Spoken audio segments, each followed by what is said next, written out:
It's the Thom Hartmann University Book Club. Today we're reading from The Undercommons, Fugitive Planning and Black Study by Stefano Harney and Fred Moten. This is from the introduction. It starts with love, exchange, fellowship. It ends as it begins, in motion, in between various modes of being and belonging, and on the way to new economies of giving, taking, being with and for. And it ends with a ride in a Buick Skylark on a way to another place altogether. Surprising, perhaps, after we have engaged dispossession, debt, dislocation, and violence, but not surprising when you have understood that the projects of fugitive planning and black study are mostly about reaching out to find connection. They are about making common cause with the brokenness of being, a brokenness, I would venture to say, that is also blackness, that remains blackness, and will, despite all, remain broken, because this book is not a prescription for repair. If we do not seek to fix what has been broken, then what? How do we resolve to live with brokenness, with being broke, which is also what Moten and Harney called debt? Well, given that debt is sometimes a history of giving, at other times a history of taking, at all times a history of capitalism, and given that debt also signifies a promise of ownership but never delivers on that promise, we have to understand that debt is something that cannot be paid off. Debt, as Harney puts it, presumes a kind of individualized realization to a naturalized economy that is predicated upon exploitation. Can we have, he asks, another sense of what is owed that does not presume a nexus of activities like recognition and acknowledgement, payment and gratitude? Can debt become a principle of elaboration? Moten links economic debt to the brokenness of being in the interview with Stefan Shukatis, who he acknowledges that some debts should be paid and that much is owed, especially to black people, by white people. And yet he says, I also know that it is, that what it is that is supposed to be repaired is irreparable. It can't be repaired. The only thing we can do is tear this stuff down completely and build something new, end of quote. The Undercommons do not come to pay their debts, to repair what has been broken, to fix what has been undone. If you want to know what the Undercommons wants, what Moten and Harney want, what black people, indigenous people, queers, and poor people want, what we, the we who cohabit in the space of the Undercommons want, it is this. We cannot be satisfied with the recognition and acknowledgement generated by the very system that denies A, that anything was ever broken, and B, that we deserve to be the broken part. So we refuse to ask for recognition, and instead we want to take apart, dismantle, tear down that structure right now. That right now limits our ability to find each other, to see beyond it, and to access the places that we know live outside its walls. We cannot say what new structures will replace the ones we live with yet, because once we have torn stuff down, we will inevitably see more and see differently and feel a new sense of wanting and being and becoming. What we want after the break will be different from what we think we want before the break, and both are necessarily different from the desires that issue from being in the dark. Let's come at this by another path. In the melancholic and visionary 2009 film version of Maurice Sendak's Where the Wild Things Are, 1963, Max, the small seeker who leaves his room, his home, his family to find the world beyond, finds a world of lost and lonely beasts, and they promptly make him their king. Max is the first king the wild things have had, whom they did not eat, and who did not, in turn, try to eat them. And the beasts are the first grown things that Max has met who want his opinion, his judgment, and his rule. Max's power is that he is small while they are big. He promises the beasts that he has no plans to eat them, and that this is more than anyone has ever promised them. He promises them that he will find ways through and around and will slip through the cracks and re-crack the cracks if they fill up. He promises to keep sadness at bay and to make the world with the wild creatures that roared their terrible roars and gnashed their terrible teeth and rolled their terrible eyes and showed their terrible claws. That Max fails to make the wild things happy or to save them or to make the world with them is less important than the fact that he found them and he recognized in them the end of something and potentially the path to an alternative in his world, or an alternative to his world, excuse me. The wild things were not the utopian creatures of fairy tales. They were the rejected and lost subjects of the world Max had left behind. And because he shuttles between the Oedipal land where his mother rules and the ruined world of the wild, he knows the parameters of the real. He sees what is included and what is left out, and he is now able to set sail for another place, a place that is neither the home he left nor the home to which he wants to return. Moten and Harney want to gesture to another place, a wild place that is not simply the leftover space that limbs real and regulated zones of polite society. Rather, it is a wild place that continuously produces its own unregulated wilderness. The zone we enter through Moten and Harney is ongoing and exists in the present, and as Harney puts it, some kind of demand is already being enacted, fulfilled in the call itself. While describing the riots of London in 2011, Harney suggests that the riots and insurrections do not separate out the request, the demand, and the call. Rather, they enact the one in the other. The book is The Undercommons, Fugitive Planning and Black Study. We've got a new video up for regular supporters of our program over at thomhartmann.com, and this is about just a totally bizarre story about these three guys with no VA experience, not even veterans, who are all big shots down at Mar-a-Lago, that Donald Trump has put in charge of the Veterans Administration functionally. And their association, one of them is the head of Marvel Entertainment, their association with Johnson & Johnson and the New York Stock Exchange, and Johnson & Johnson, the big drug company, taking this very, very cheap chemical, ketamine, tweaking the molecule a little bit and rolling it out as a new anti-suicide drug, Spravato, that in clinical trials caused 6 people to die, 3 of them by suicide, and none of the people taking the placebo to die. And now Trump is telling the VA, you have to buy this highly inflated price drug from Johnson & Johnson, and the Democrats want to know what's up with the VA crowd guys. Check it out.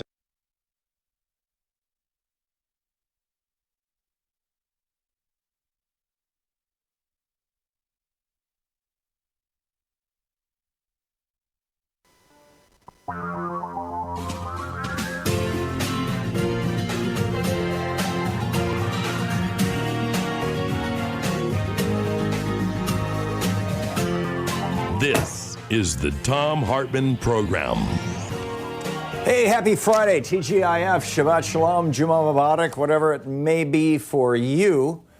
Probably not going out to the bar and drinking day, but if it is, reconsider. This is one nasty bug. We're getting more and more stories about how it affects people, and not good. There's a bunch of news. Of course, it's Anything Goes Friday, so we'll pick up your phone calls, and that'll be the majority of the program today. But there are a number of things in the news that I wanted to share with you. We've got a few of them, some of a little bit longer riffs and rants and whatnot that will be staggering throughout the 3 hours of the program. But just to start off with a few of the things, this is a shocking juxtaposition of two different stories. I think I'll tell you the second story first.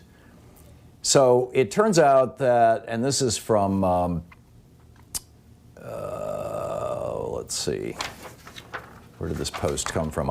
Oh, geez. Oh, it's from the Atlantic magazine.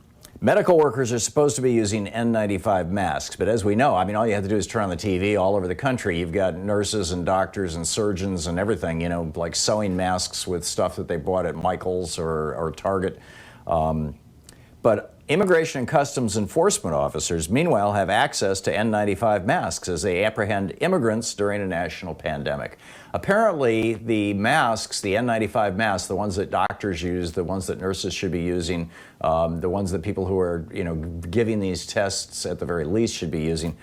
Apparently, there's no shortage of those masks for people who are working in ICE or in border enforcement. Trump was just talking about this on TV about 3 minutes ago, talking about how, we're catching people slipping through the border and they haven't been screened and blah, blah, blah, blah.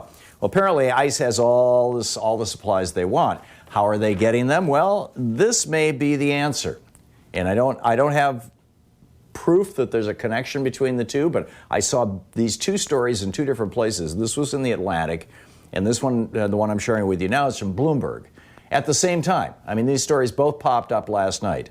The Bloomberg story, Massachusetts Governor Charlie Baker told Trump during a video conference on Thursday, that was last night, that his state 3 times lost out to the federal government on the purchase of critical supplies, creating an awkward moment during the made-for-TV event at FEMA headquarters in Washington. So Trump is doing this made-for-TV teleconference with a bunch of governors who are coming in on Skype or Zoom or whatever, and the governor of Massachusetts, who's a Republican, says 3 times, we have gone out into the marketplace and we have tried to buy masks or other personal protective equipment or ventilators or whatever, and we have been, but specifically I think this has to do with masks and personal protective equipment, PPE. 3 times Massachusetts, and that was just yesterday, 3 times Massachusetts went into these bidding marketplaces, tried to buy them, and got outbid by Trump's own federal government. Charlie Baker goes on to say, again, Republican governor of Massachusetts, he says this to Trump. He says, I've got the feeling that if someone has a chance to sell to you or to sell to me, I'm going to lose every one of those. And Trump chuckled at the remark, says Bloomberg. The president replied he still wants governors to seek out their own medical equipment, although he acknowledged the federal government has greater buying power than any state. Later on in the call, New Mexico's governor, and I frankly don't recall if New Mexico has a Republican or Democratic governor, raised similar concerns. And Trump repeated his belief that the onus should be on the states. He said, my administration is not a shipping clerk. Right. So that's pretty grim.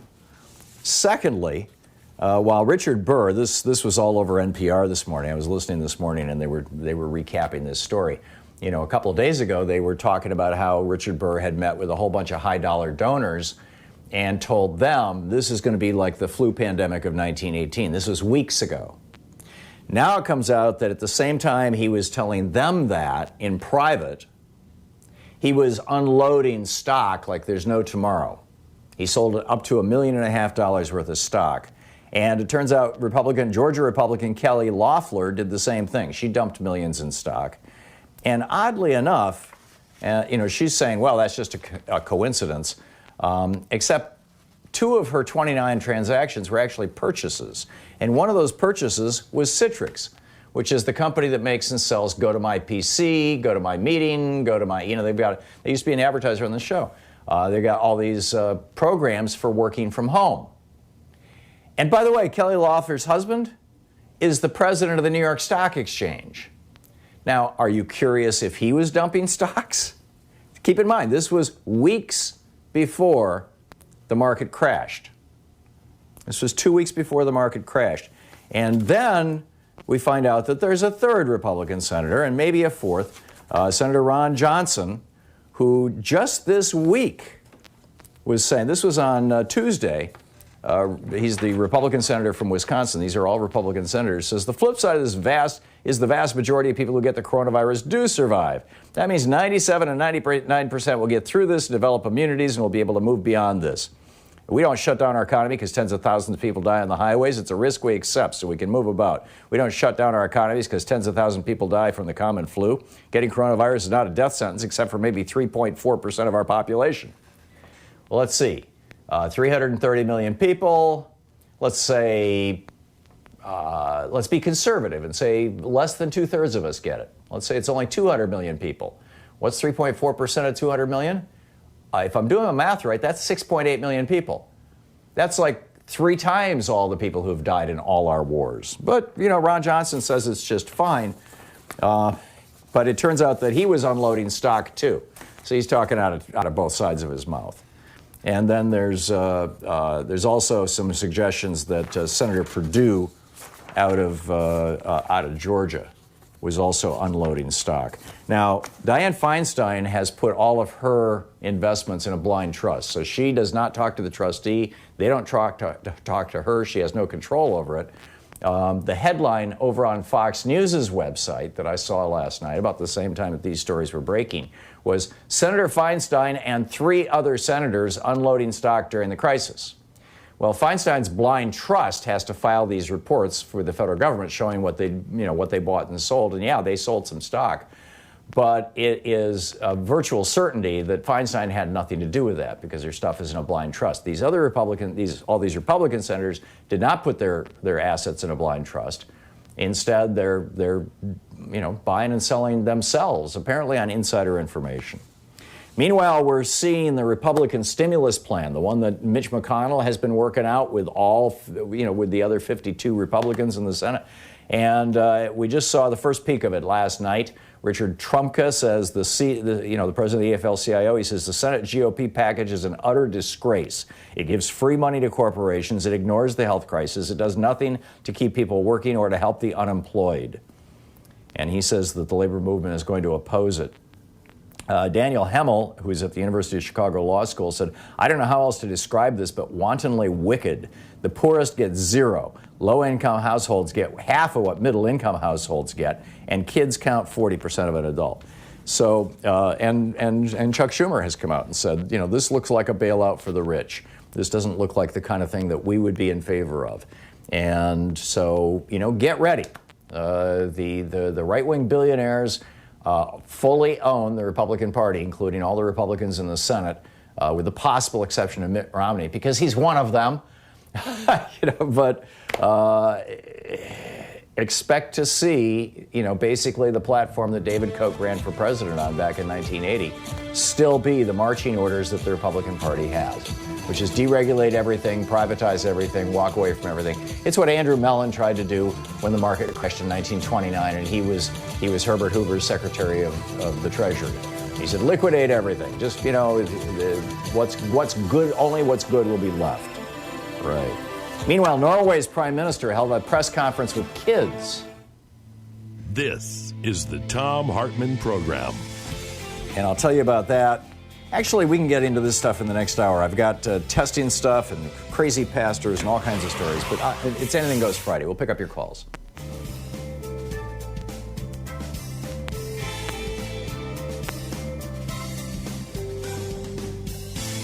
Got a new video up for regular supporters of our program over at ThomHartmann.com. Cliff in Santa Clarita, California. Hey, Cliff, hope you're doing well. I'm doing well, Professor Flintstone.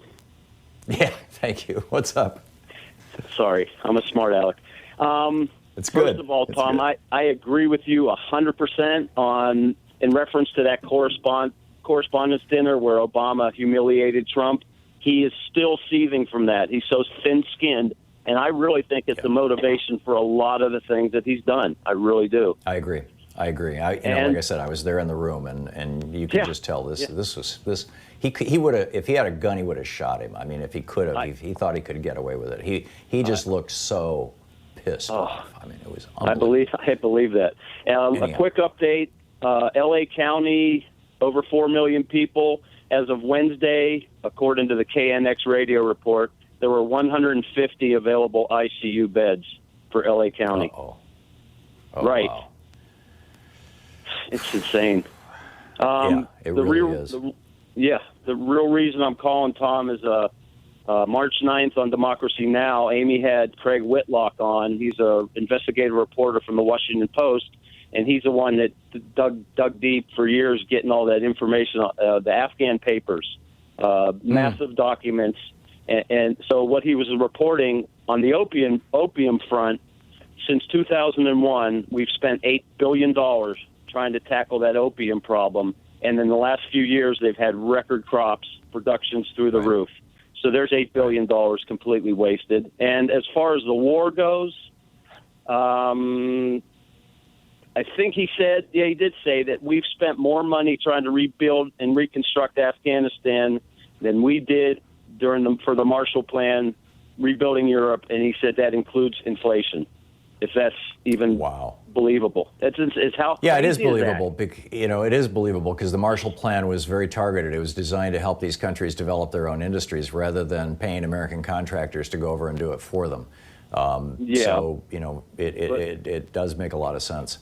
It's mind-boggling. And when you think that money could have been used to rebuild America instead, we could have been building schools and hospitals and other critical infrastructure. We could have been bringing broadband to rural people all over the country. There's so much we could have been doing. But instead, George W. Bush had to have his war because he wanted to get reelected. And here we are. And it's Afghanistan and Iraq.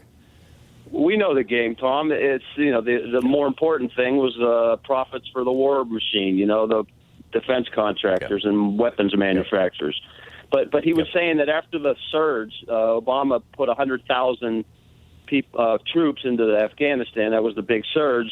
And they had basically a blank check. They're spending billions and billions just trying to make it look like we were doing something, schools and things like that. But in the same time, we're bombing the crap out of that country. We're doing both simultaneously. Oh, I know. It was like Vietnam. We were trying to rebuild South Vietnam while we were bombing North Vietnam, and it's all Vietnam right now, and it was all Vietnam before the French came along, as I recall. Anyway, there it is. Last question, Tom. Is it time for the Dick Cheneys of the world to go into their underground bunker? Yeah, I think they are, actually. There's been a couple of stories in The Guardian in the last week about how the rich are using private jets to get to their underground bunkers or to get to their private islands. So, yeah, I think so. Cliff, thanks a lot for the call. And they're bringing along with them their own, doctors and nurses and respirators and everything else, ventilators. We'll be right back. Our 1-hour free podcast recaps our show, and it's available wherever fine podcasts are found. And we have the full 3-hour podcast available over at thomhartmann.com if you want to really support our program.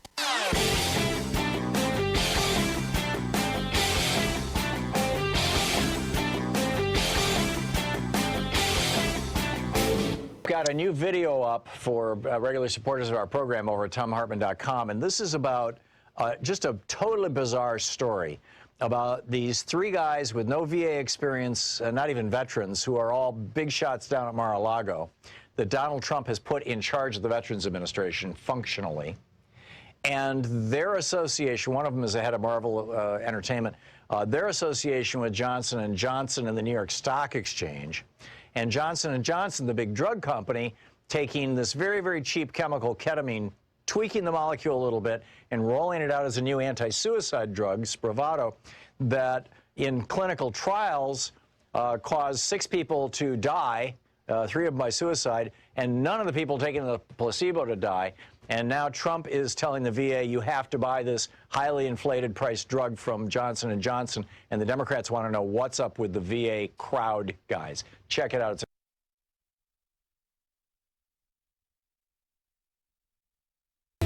Welcome back. Thom Hartmann here with you. It's Anything Goes Friday, and there's a lot going on, but and also in a way there isn't. America's kind of shutting down and closing down. But anyway, I've shared with you some of what I think are some of the top news stories of the day. But we'll continue here. It's Anything Goes Friday. Omar in Herndon, Virginia. Hey, Omar, what's up?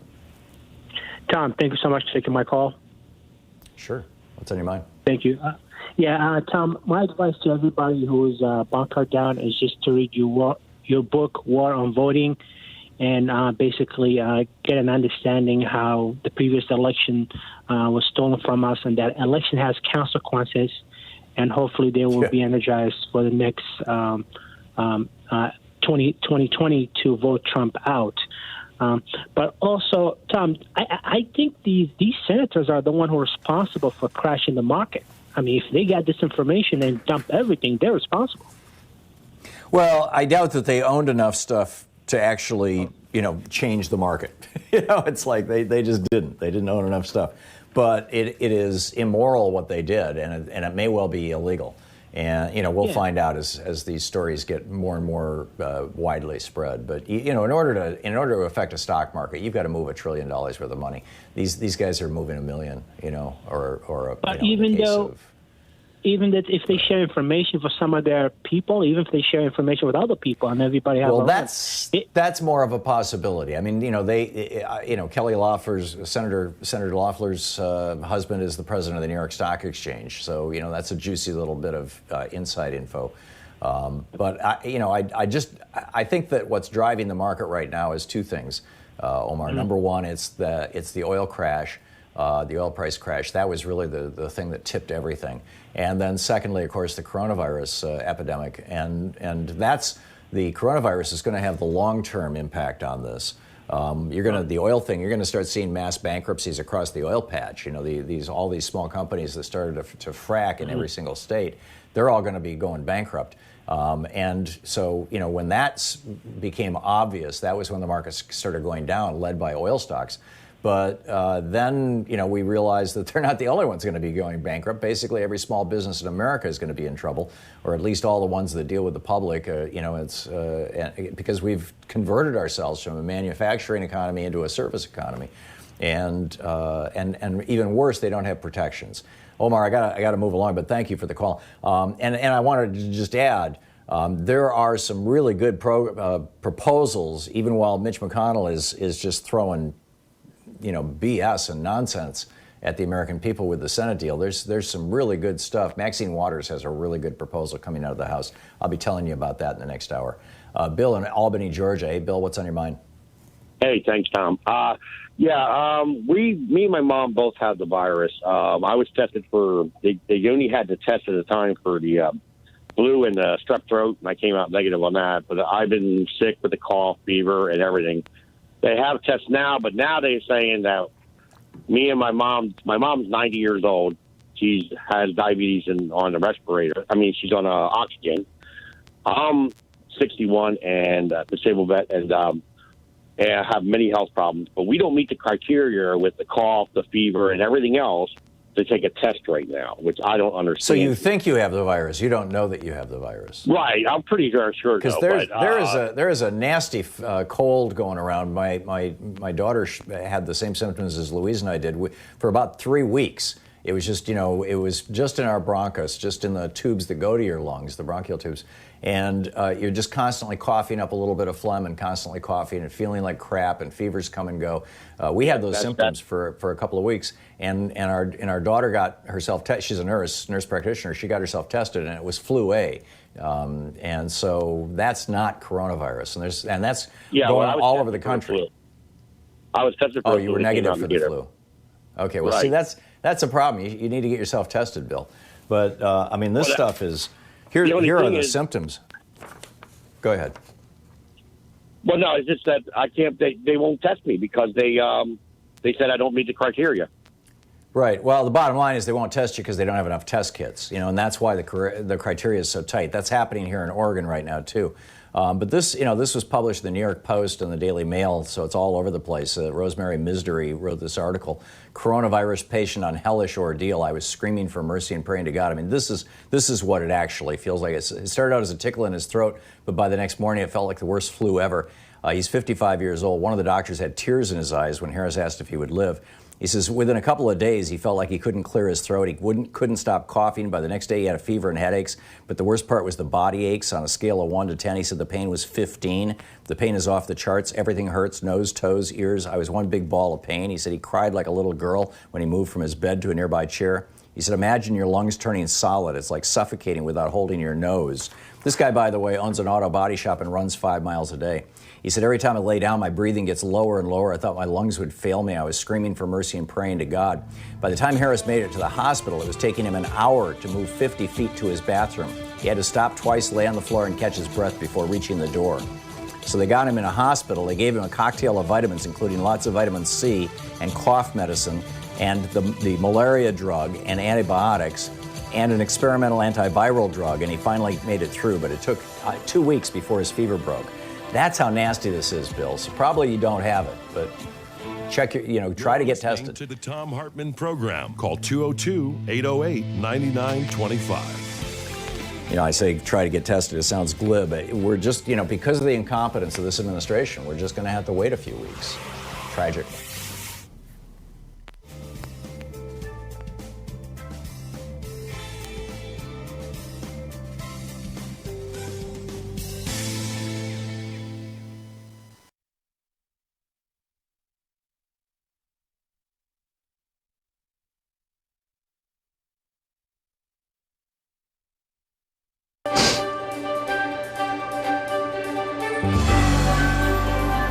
For the Thom Hartmann Book Club today, it's Waking the Witch, Reflections on Women, Magic, and Power by Pam Grossman. This is from the introduction. Witches have always walked among us, populating societies and storyscapes across the globe for thousands of years. From Circe to Hermione, from Morgan Le Fay to Marie Laveau, the witch has long existed in the tales we tell about ladies with strange powers who can harm or heal. And although people of all genders have been considered witches, it's a word that is now usually associated with women. Throughout most of history, she has someone to fear, an uncanny other who threatens our safety or manipulates reality for her own mercurial purposes. She's a pariah, a persona non grata, a boogie woman to defeat and discard. Although she's often been deemed a destructive entity, in actuality, a witchy woman has historically been far more susceptible to attack than an inflictor of violence herself. As with other terrifying outsiders, she occupies a paradoxical role in cultural consciousness as both vicious aggressor and vulnerable prey. Over the past 150 years or so, however, the witch has done another magic trick by turning from a fright into a figure of inspiration. She is now as likely to be the heroine of your favorite TV show as she is its villain. She might show up in the form of your Wiccan co-worker, or the beloved musician who gives off a sorceress vibe in videos or on stage. There's also a chance that she is you, and that witch is an identity you've taken upon yourself for any number of reasons, heartfelt or flippant, public or private. Today, more women than ever are choosing the way of the witch, whether literally or symbolically. They're floating down catwalks and sidewalks in gauzy black clothing and adorning themselves with Pinterest-worthy pentagrams and crystals. They're filling up movie theaters to watch witchy films and gathering in back rooms and backyards to do rituals, consult tarot cards, and set life-altering intentions. They're marching in the streets with Hex the Patriarchy placards and casting spells each month to try to constrain the commander-in-chief. Year after year, articles keep proclaiming it's the season of the witch, as journalists try to wrap their heads around the mushrooming witch trend.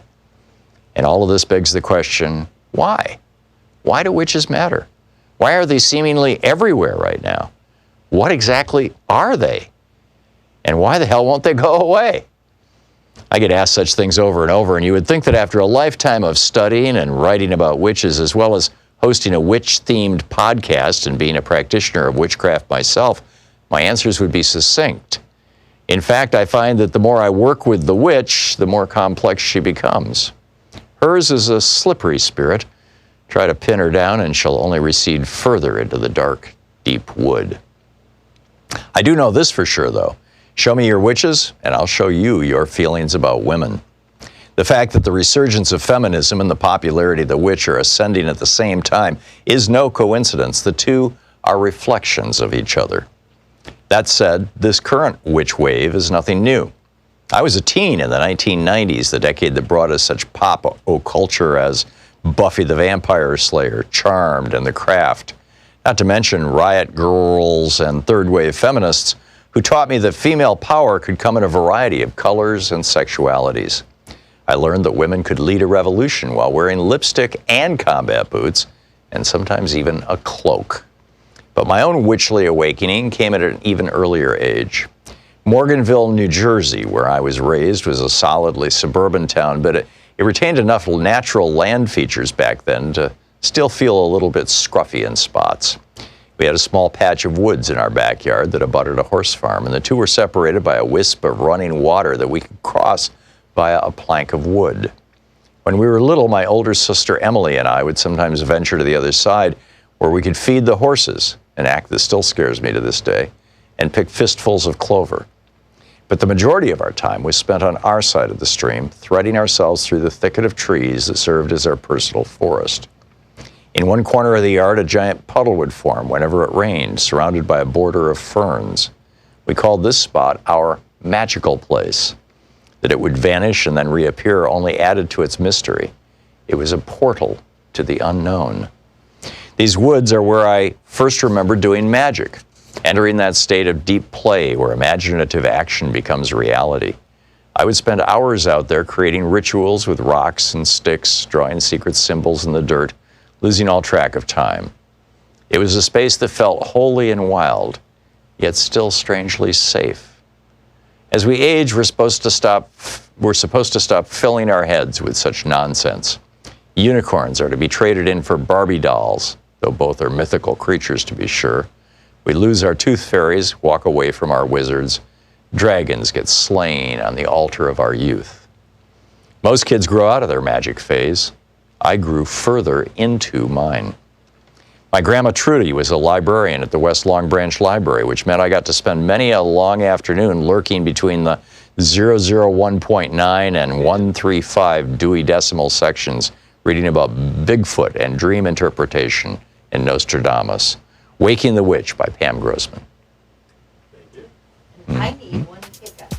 That first sentence where you were Coming up on the Science Revolution, what's the truth on coronavirus testing? And why has Trump refused to accept the World Health Organization test that the entire rest of the planet is using? Melinda St. Louis is here on how the insurer's conduct is outrageous on the coronavirus pandemic. Robert Weissman joins in on how Public Citizen and 70 organizations are calling on Trump to prevent Big Pharma from profiteering on coronavirus. Kevin Camps from Beyond Nuclear is also here about the ongoing Fukushima disaster. And in Geeky Science, find out what happens if you walk just 30 minutes a day. Tune into the Science Revolution wherever you find great podcasts.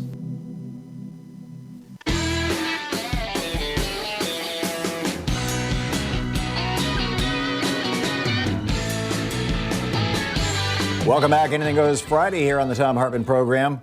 A little bit of levity here. This is out of Las Vegas. Of course, it's from Las Vegas. Little Darling Strip Club will begin offering drive-through strip shows for those who want to indulge in some adult entertainment but don't want to enter the building. 10-minute shows run $100. Tips encouraged. And then he says on Saturday we're doing nude XXX hand sanitizer wrestling. Hand sanitizing stations are every 15 feet. We're taking everyone's temperature at the door. You have to be 6 feet from anybody else. We're complying with everything that's been recommended by the CDC. Very straightforward. Drive-through strip shows, right? Only in Vegas.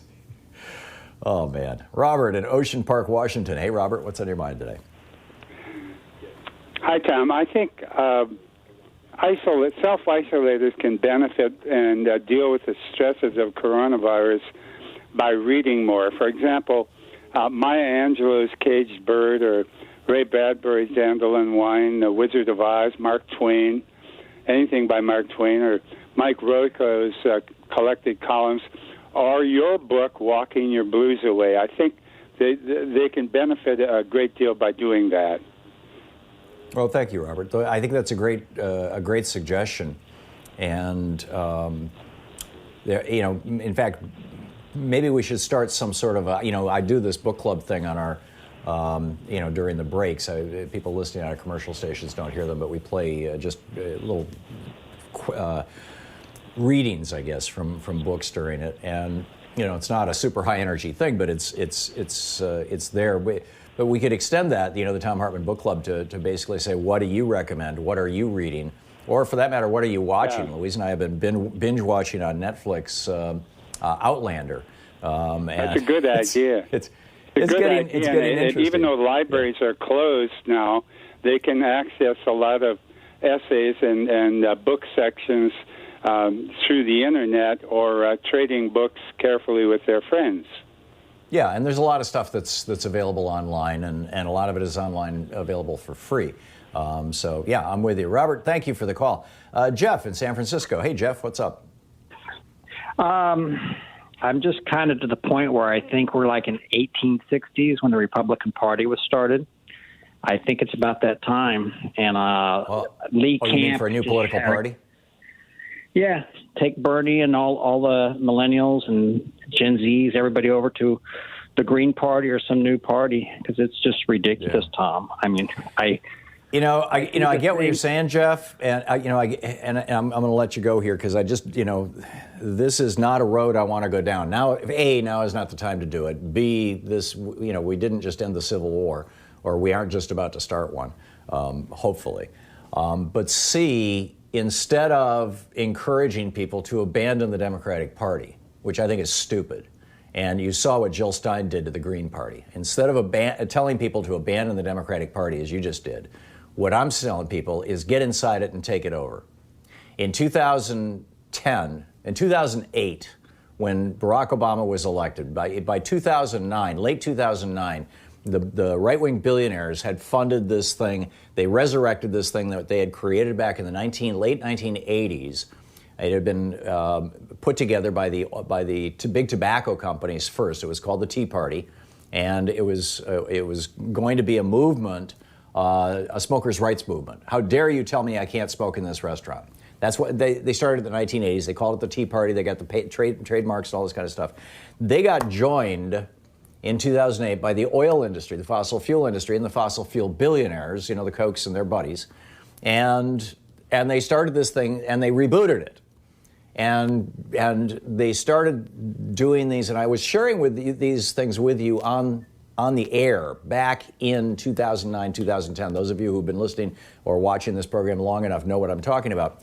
There were these YouTubes. They were distributing CDs, that you could watch on your TV.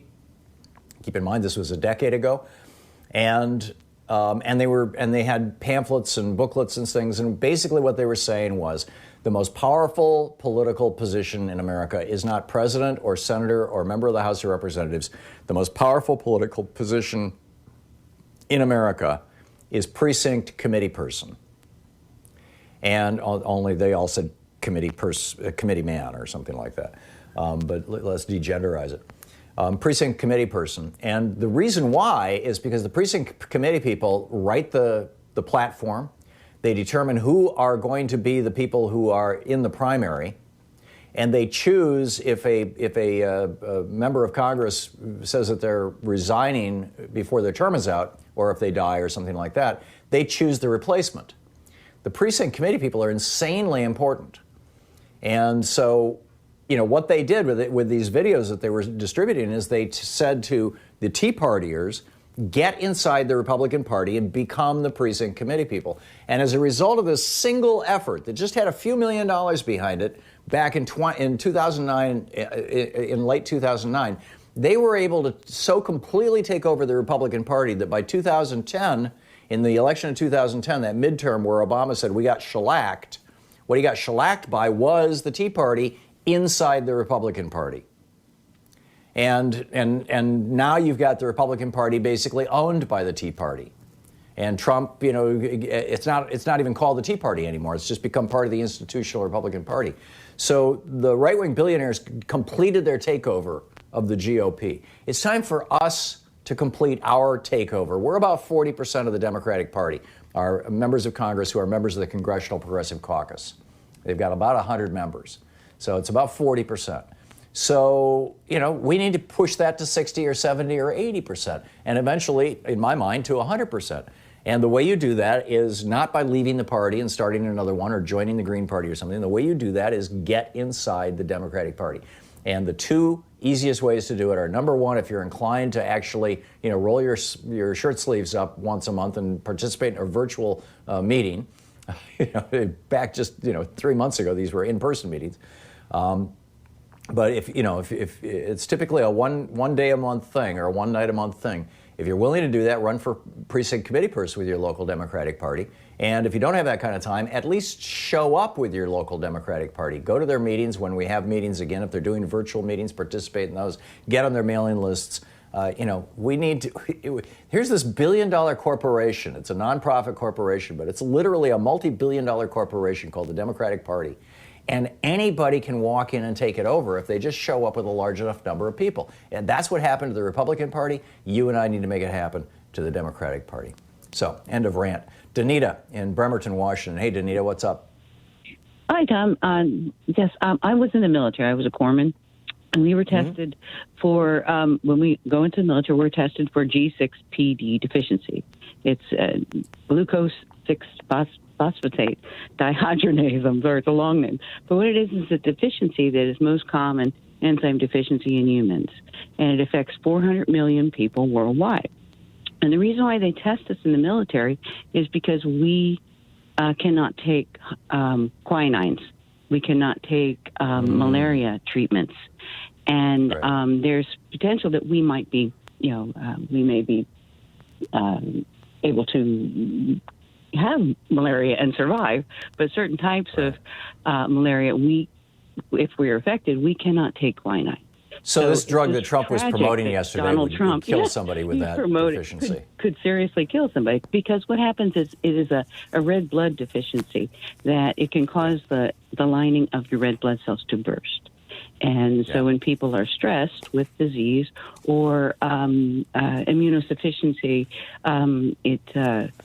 a lot of us are carriers, but if your body is stressed, no, I get it. I get it, Danita. Yeah. I'm looking at the clock here. I'm sorry if I'm stepping on you, but to this point of this particular drug, which is basically a quinine-based drug that is used to treat malaria that Trump was promoting. It's made the one manufacturer of this drug. There's only one manufacturer in the United States. It's called Rising Pharmaceuticals. And this is from the Financial Times yesterday. The only U.S. drug maker that makes a potential treatment for the coronavirus that was touted by President Donald Trump raised the price by almost 100% in January as the virus caused havoc across China.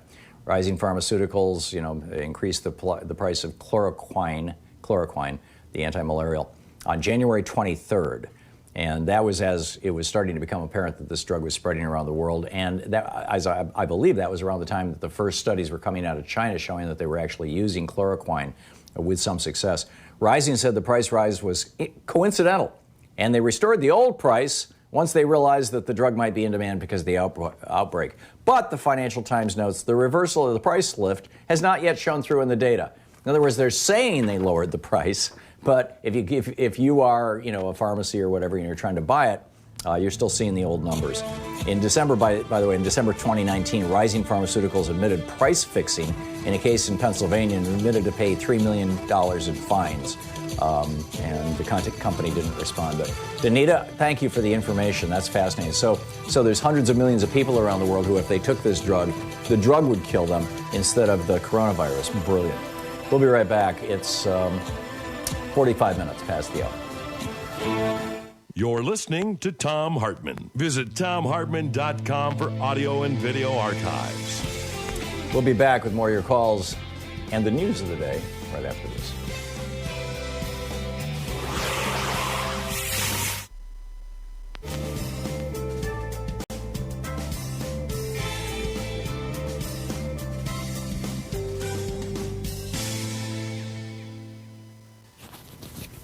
And welcome back. Thom Hartmann here with you. And Robbie in Portland, Oregon. Hey, Robbie, what's up? Hey, Tom. I was going to bring up some coronavirus stuff. It seems that Plequil and Zithromax was just talked about. Is that I kind of was on the phone, but was that the last call you just talked about? I don't. The details of coronavirus. No. I'm sorry. Then first and foremost, there is stuff. The anti-malaria pills are what they're using in Italy and China right now to treat coronavirus. Zithromax and Plequil are the two. Yeah, Zithromax and Plequil I don't know what Plequil is, but if that's the brand name for chloroquine, yeah. Okay. Well, I just wanted to bring that up first and foremost, but second of all, Zithromax is just a quinolone antibiotic. Yeah, they're using that to prevent people from developing bacterial pneumonia.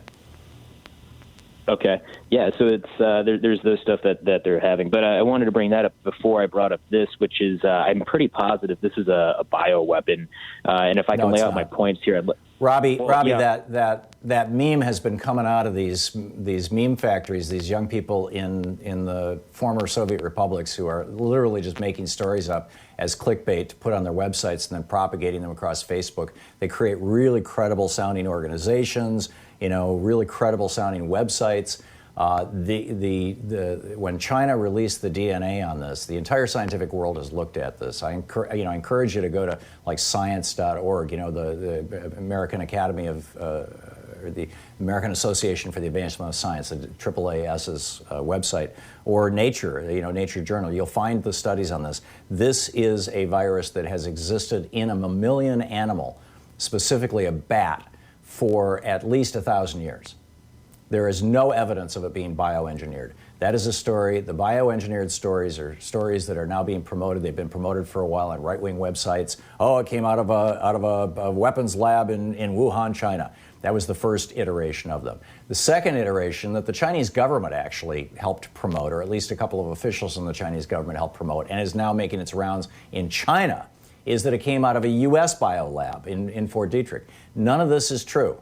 No, it is, and again, ask any scientist. You can look this up very easily. They have released the entire genome of this thing, and we know where this virus has been for at least the last 1,000 years. 1 point, please. Yeah.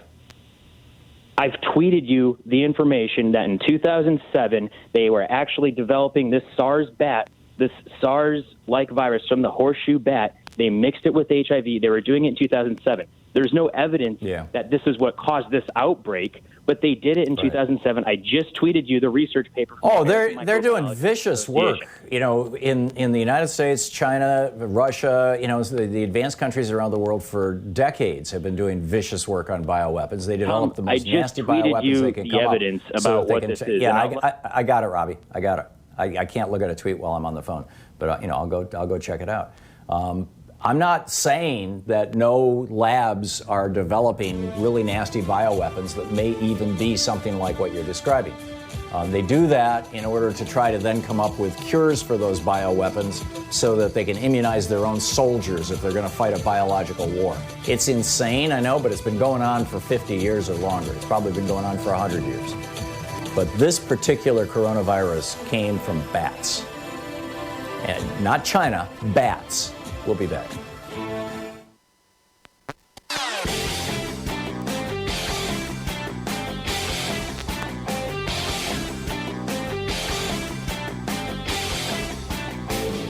Hey, did you know that Hillary Clinton actually won Pennsylvania, Wisconsin, North Carolina, and Florida in the 2016 election?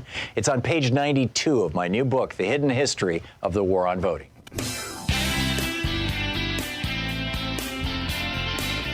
And welcome back. Thom Hartmann here with you. It's Anything Goes Friday. Ronald in Chicago. Hey, Ronald, what's up?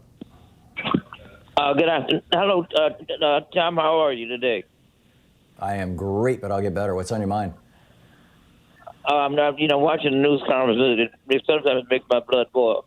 But Trump is his own worst enemy. First of all, he shouldn't bring up any medical names of results or tests or anything because he knows nothing about the medical part of it. He knows nothing about. Well, he's engaging in happy talk, Ronald. He's got Jared Kushner and his Kushner's brother-in-law, scouring Facebook, literally Facebook groups, looking for possible good news. The study on chloroquine, chloroquine. I actually read this like a month ago or 2 months ago. I mean, this came out of China that a malarial drug might be useful, might slightly reduce the number of people who died. It's been around for a long time. Trump discovered it, or Jared Kushner discovered it day before yesterday, and so Trump trotted it out yesterday as, hey, some good news, and it'll be something that Fox News can hype for the day, and will move up to be the top headline on the right-wing websites, and then we'll discover that he's just BSing us again. We don't know if this drug works with this disease, although they're trying it all over the country right now. We'll probably have a pretty good idea in a few months. And we don't know to what extent it works. And we don't know to what extent it might even kill some people. As the earlier caller said, there's 400 million people, according to her, in the country who have an enzyme deficiency that causes them to die if they take these kinds of drugs. So, we'll see. But I'm with you, Ronald. I do think that he is his own worst enemy. It's because he's incompetent. And anyhow, Bill in Anza, California. Hey, Bill, what's up? Yeah. Hey, Tom, how you doing? Hey, everybody's sitting around. They need something to read. I just wanted to bring up Naomi Klein's book, The Shock Doctrine, The Rise of Disaster Capitalism. I just opened the pages the other day and read some of the things I underlined, and my head exploded. My wife said, you need to call somebody and get the hell away from me.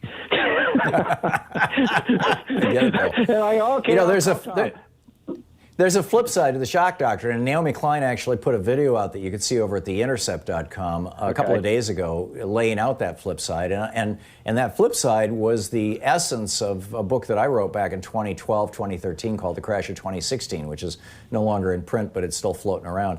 And that is that if a crisis, I mean, she's quoting Milton Friedman, the Chicago school guy, who said that a crisis is a moment when the ideas that have been laying around can be, when the unthinkable becomes the thinkable, the politically impossible becomes possible. And our goal, our work is to make sure that there's a lot of ideas laying around that can be picked up during the crisis.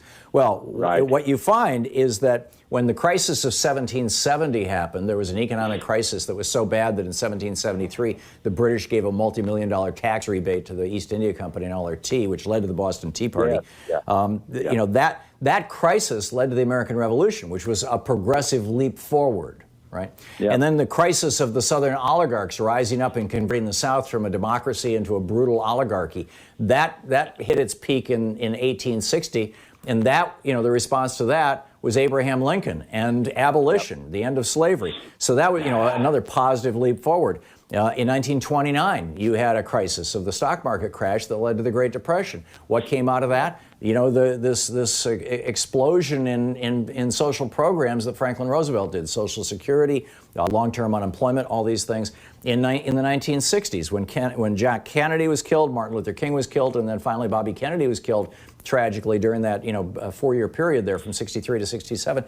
During that time and immediately after that time, LBJ was able to use those crises to convince Americans and convince legislators, more importantly, to pass the Civil Rights Act, the Voting Rights Act, the entire Great Society program, Medicare, Medicaid.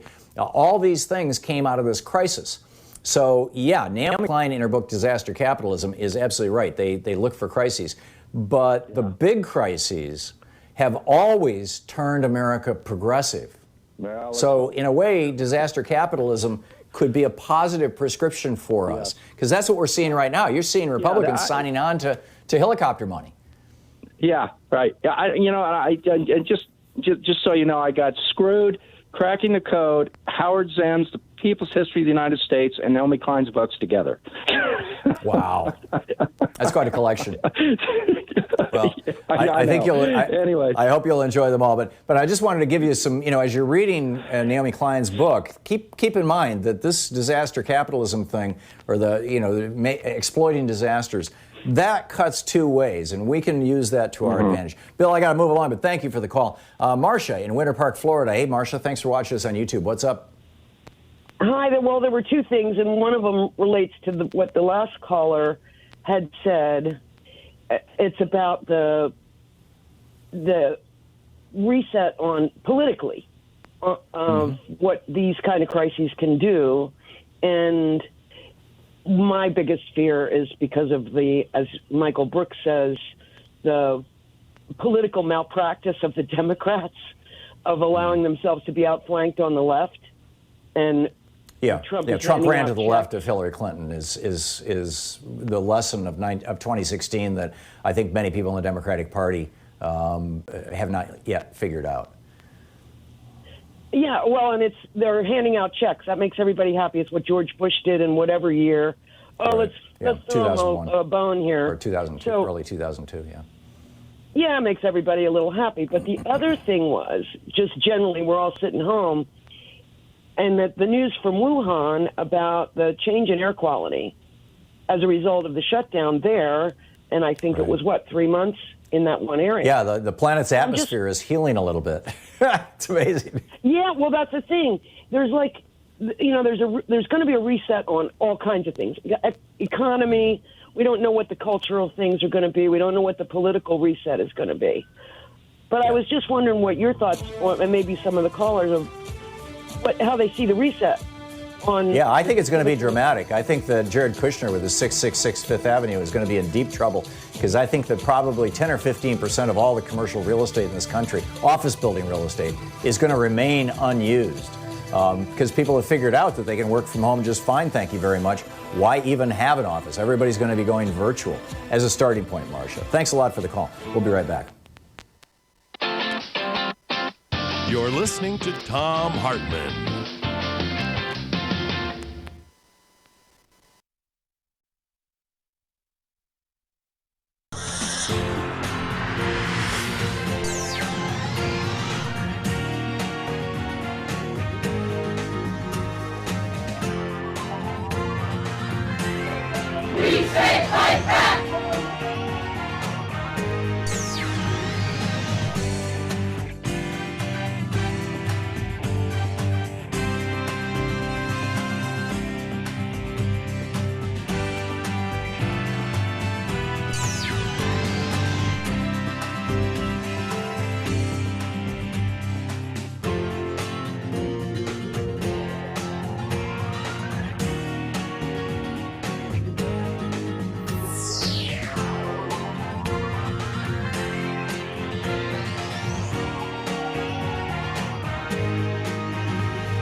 We've got a new video up for regular supporters of our program over at thomhartmann.com, and this is about just a totally bizarre story about these three guys with no VA experience, not even veterans, who are all big shots down at Mar-a-Lago, that Donald Trump has put in charge of the Veterans Administration functionally.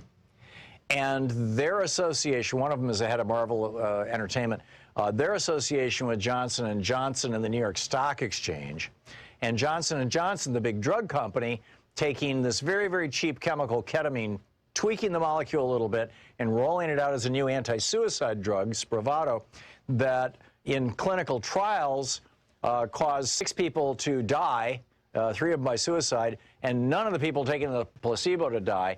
And now Trump is telling the VA, you have to buy this highly inflated price drug from Johnson & Johnson, and the Democrats want to know what's up with the VA crowd guys. Check it out.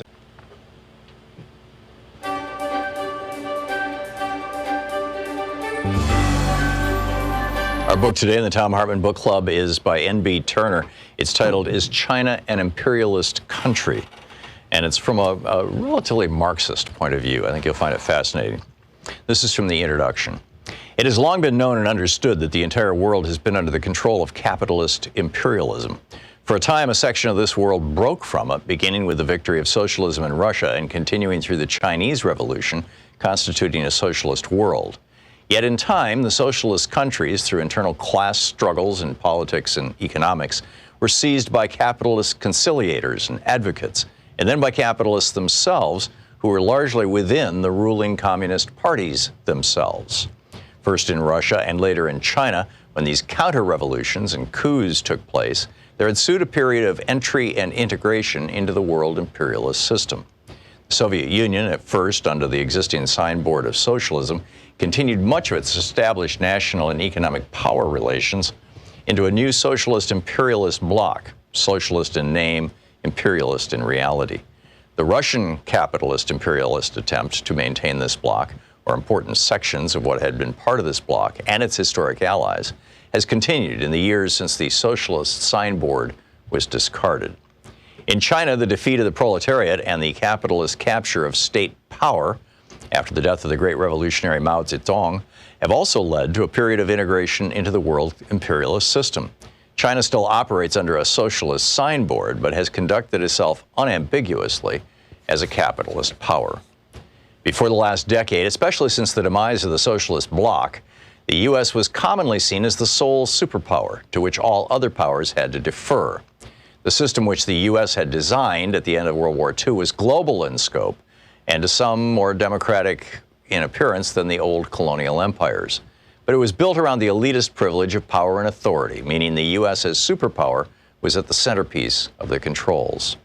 But in the last decade, the imperialist world system is not what it used to be. Throughout the world, corrupt and comprador regimes have faced significant and often unprecedented mass popular opposition movements, which have revealed the deep instability of the old neo-colonialist arrangements. Even in the EU, the product of imperialist designs to supplant the historic internecine battles, there has emerged ever-deepening crises and conflicts and movements to assert nationalist interests against one another. Against the threat of Islamic fundamentalism, the imperialist system was directed by the U.S., has launched wars such as in Iraq and Afghanistan at huge cost, trillions of dollars, and immeasurable losses in political credibility and imperialist authority, as neither war has won any of the U.S.'s objectives. These clear failures at the hand of the largest and most powerful military force in the world do not bode well for maintaining the U.S.'s hegemonic domination of the world's imperialist system. And the economic and financial crises of the last half-decade or more have stirred not only deep discontent, resentment, and popular political opposition within the ranks of the U.S.'s reliable allies, but it has brought to the fore the imperialist anti-U.S. challenges from other major powers, specifically China and Russia. Forces worldwide are studying these changes and considering how they must change the set of options at hand. The all too prevalent view that U.S. imperialism is so powerful, so dominant, and so capable of manipulating all manner of forces and bending them to its will has been, and continues to be, a dangerous twisting of reality. The sole superpower in this view has been attributed with omnipotent features that defy effective challenge, that reflect a supposedly skillful control of contradictions and crises that afflicted earlier empires, and that has a boundless ability to disguise its malevolent work. If it were true, it would be a remarkable development in human history. Indeed, it would be, as once touted in the time of the collapse of the Soviet Union en bloc by Francis Fukuyama, the end of history. That is, the end of historical conflict and systemic changes. It would be an expression of the boastful and fanciful capitalist post-Mao motto, Tina, there is no alternative to capitalism. There are others who assert that the U.S. is not so omnipotent and that it is in decline and maybe failing, but that the U.S. and its close allies constitute the only imperialism that matters, and that if all its detractors, victims, opponents, and its imperialist rivals band together, liberation will truly be achieved with the demise of U.S. imperialism. This view also holds that whenever big powers like China or Russia rise in opposition to the U.S., they deserve the support and applause from progressive and revolutionary forces. Holding this view are a variety of forces who cling to the notion that the Cold War division of the world is still extant, and that popular protests in recent years from Libya to Syria, Ukraine and Venezuela, as well as Brazil and Turkey, Iran, even inside Western China, are all examples of U.S. meddling and desperate interference. This view holds that without such U.S. manipulation and interference and disruption, the people would, by and large, be happy or passive. This is by any measure an amazing claim, denying the existence of class contradictions and struggles within each of these countries, and making it appear that the conspiratorial powers of the U.S. to manipulate events are unparalleled in reach and effectiveness. In practical political terms, this view distorts the basic reality that many regimes, bourgeois states that usually evoke one ethnic or religious or nationalist section of the people over others, aim to repress the sharpening class struggle and broad discontent and rebellion. And a key aspect of that repression is to depict the popular struggle in diplomacy, media, culture, and in state-to-state relations as something else, a defense of national sovereignty against external interference and intervention. This is the book, Thom N.B. Hartmann Turner's Program. Is China a Capitalist Country? And welcome back. It's Anything Goes Friday here on the Thom Hartmann Program. Although there are, as I mentioned in the last hour, I want to start off each hour here with some of the news of the day that I think that we all need to know about. So we're all operating off a, kind of a common database of information and knowledge. Mike Pence back on March 6th when the people from the Corona Princess, the cruise ship, or the Grand Princess, Corona Princess, geez, sorry, I renamed it, I guess. The Grand Princess were tested, a bunch of them had the coronavirus. He said, we will be testing everyone on that ship. 21 passengers had already tested positive, and they'd been, quarantined together for a couple of weeks. And but now it turns out that 568 of the 858 passengers, in other words, a majority of them, said no. I don't want to be tested. Now, why did they say no? One of the passengers who spoke with this is out of the San Francisco Chronicle. One of the passengers who spoke with the Chronicle said, quote, federal health officials dissuaded them from taking the test, saying that if they had no symptoms during the mandatory 14-day quarantine, a test was unnecessary. So the Trump administration said, put them on airplanes and flew them all over the country, these 568 people who were never tested, who got off the cruise ship where they had all these cases of it. Brilliant. Mike Pence apparently didn't want the numbers going. Keep in mind, this was a couple of weeks ago. This was back when Trump was saying he didn't even want to let one of these ships dock. I think it was the second one following this one. He didn't want to let one of these ships dock because he liked the numbers where they are. He didn't want to see the numbers go up. Meanwhile, we are literally weaponizing the coronavirus in our little war. It's not a little war, in our war with Iran. And make no mistake about it, from Iran's point of view, we are at war with them. And we are now, we just increased our sanctions. And the part of our sanctions, this is Iranian Foreign Minister Javad Zarif calls this medical terrorism. And Bernie Sanders says we should not be contributing to this humanitarian disaster. The Trump administration just cranked up their sanctions, which include sanctions on pharmaceuticals and medical supplies. So Iran, which is going through a crisis like Italy right now, it's just not as visible because they don't have a free press, is unable to get medical supplies and drugs because of the U.S. sanctions, and the Trump administration just increased those, just tightened the screws. This guy is a sadist. You know, we had Dr. Justin Frank on talking about this, the psychiatrist who teaches psychiatry at George Washington University Medical School in D.C. This guy is a sociopathic sadist, and he delights in the pain of other people. It's, you know, he still has thousands of children in cages around the United States. And ICE can get them all the masks they want because the federal government is out there bidding against the states for these supplies that have now become in short supply, and the price is going up, and they're being sold at auction. And the federal government, to supply ICE and the Border Patrol and our prison systems, the federal government is paying a higher price for these things. Why don't we just let these immigrants out of these jails? Right? I mean, this is just insane. And the medical terrorism, I mean, it's incredible. Meanwhile, some good news. This is interesting. This is from a company literally right across the river from us. On the other side of the Columbia River is Vancouver, Washington. We're here in Portland. And there's a company called Molecular Testing Labs, and they have developed an at-home test kit. You swab yourself, and then you put it in the mail back to them, and within a day of their receiving it from you in the mail, they give you the results. Looks like it's going to sell for a couple $100.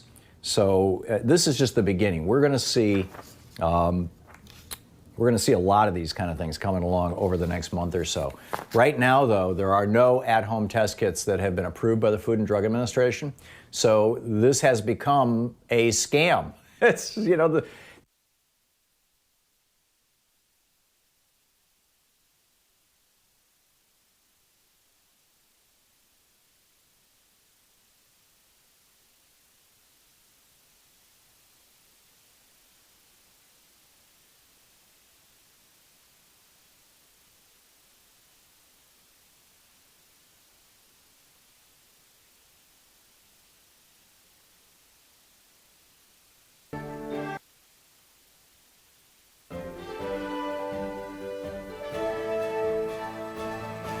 apologies if you can hear me.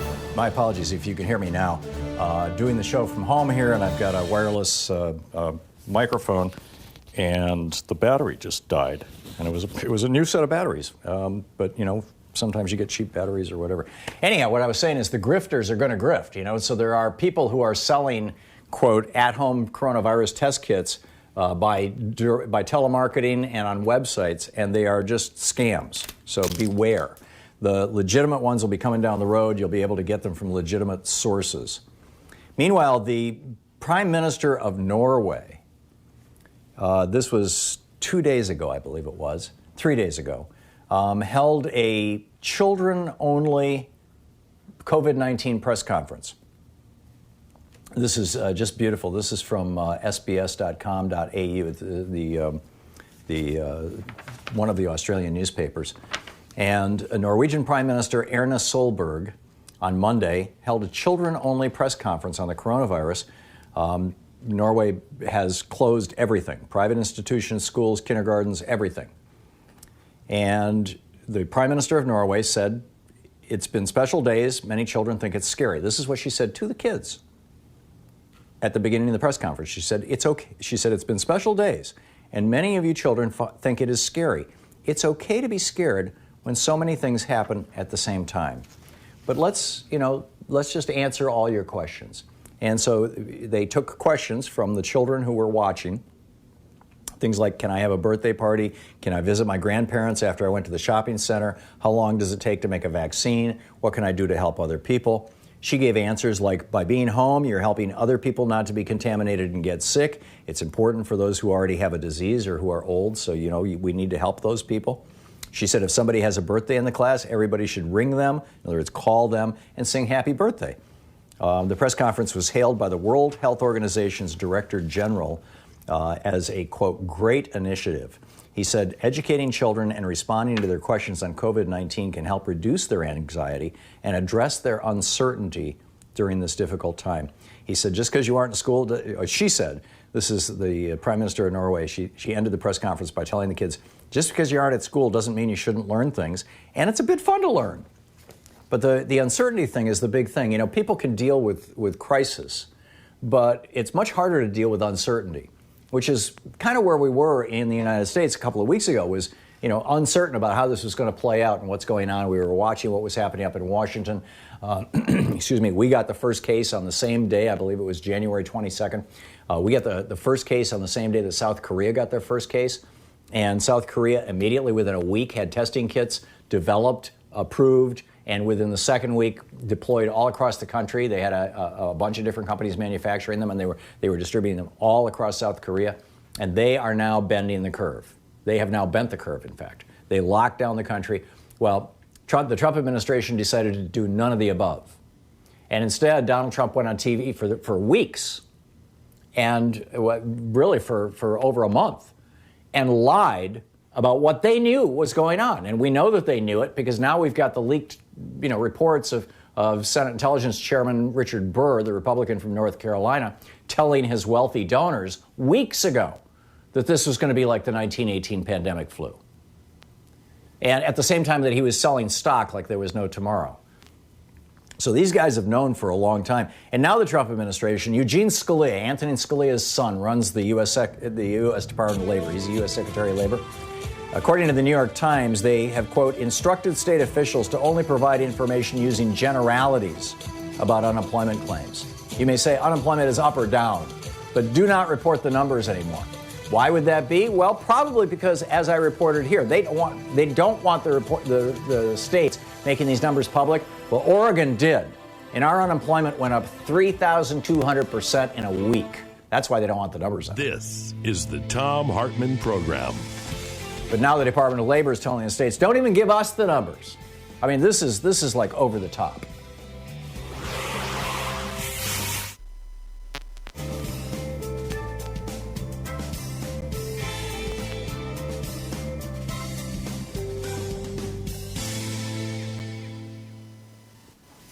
So let's pick up your phone calls. Hang on just a second here. Let me get some of this stuff organized and find callers who are watching on Free Speech TV. There we go. Bill in Sun City, Arizona. Hey, Bill, what's up? Bill? I got no Bill. Tamara, oops, you're listening on WCPT, so let me put you back on. Robert in Stark, Florida. Hey, Robert, thanks for watching Free Speech TV. What's on your mind today? Hey, hi, Tom. I'm a longtime fan of you and Bernie Sanders. I just read an interesting article on the internet that National Geographic posted an article about deforestation causing a lot of these viruses. They said Ebola and SARS and stuff like that. Yeah, it's not so much the deforestation as you start getting deeper and deeper into virgin forests or jungles, you start encountering animals that have been reservoirs of viruses or bacteria, for that matter, for centuries, for millennia, in all probability, but had never had contact with humans before. And so as we start cutting down these forests and these jungles and start getting into these areas where these animals have been living, they've never been exposed to humans. I mean, this is presumably how the smallpox epidemic began. This is presumably, these were not new diseases. They had just been in animal reservoirs for centuries or thousands and thousands of years. The same with the coronavirus, the same with SARS, the same with MERS. These are all the result of our base, our human population getting larger and larger. Make sense, Robert? Yeah, it does. And I guess that's something to do with climate change also. It's making climate change worse. Yes, absolutely. Robert, thanks a lot for the call. Dion in Chicago watching on YouTube. Hey, Dion, what's up? Yeah, I heard Trump talking at his press conference about the government having a stakeholder in business. Now, if government merged with the business, wouldn't that make him a fascist like Mussolini? Sort of. Mussolini's idea was that the businesses would actually run the government. And, what the Republicans and Trump and some of the Democrats actually as well are talking about is that if we're going to bail out some of these companies, maybe we should take a stake in them. Maybe we should be basically the way to bail them out is to buy their stock, or the way to bail them out is to give them bridge loans, or for the Fed to become the lender of last resort. I mean, there's a lot of different ideas kicking around. But your point is well taken. I'm not sure that's how it's going to play out, though, or that's what they have in mind. Dion, thanks for the call. Lewis in Portland, Oregon. Hey, Lewis, what's on your mind? Thanks for watching Free Speech TV. Yeah. I was going to say, you talked about the at-home tests that are coming out. I just read by March 8th, St. Johns Hopkins, clinical by microbiologist Karen Carroll, and Heba Mustafa developed a in-house coronavirus testing, screening test that can test as many as 1,000 people per day. They got it approved by March 8th. They've gotten up to about 200 people a day. They were able to put out, they want to be able by the end of April to put out 1,000 plus tests per day. The test is even cheaper than the test you talked about in home. And they're telling people supposedly all you need is a physician's referral, just to let you update you on that. Yeah, and that's what's going to happen, Lewis, is over the next 2, 3, 4 weeks, what we're going to see, and maybe even sooner than that, but probably at the very, I'm guessing that, anybody who is concerned or thinks they might have been exposed who wants to be tested but doesn't have symptoms and doesn't know for sure that they were exposed, the people in that category probably won't be able to get tested for about a month. And that's kind of a guidance to how long we have to shelter in place as well. Lewis, thanks for the call. Good news. We'll be right back. Stick around. Our 1-hour free podcast recaps our show, and it's available wherever fine podcasts are found. And we have the full 3-hour podcast available over at thomhartmann.com if you want to really support our program.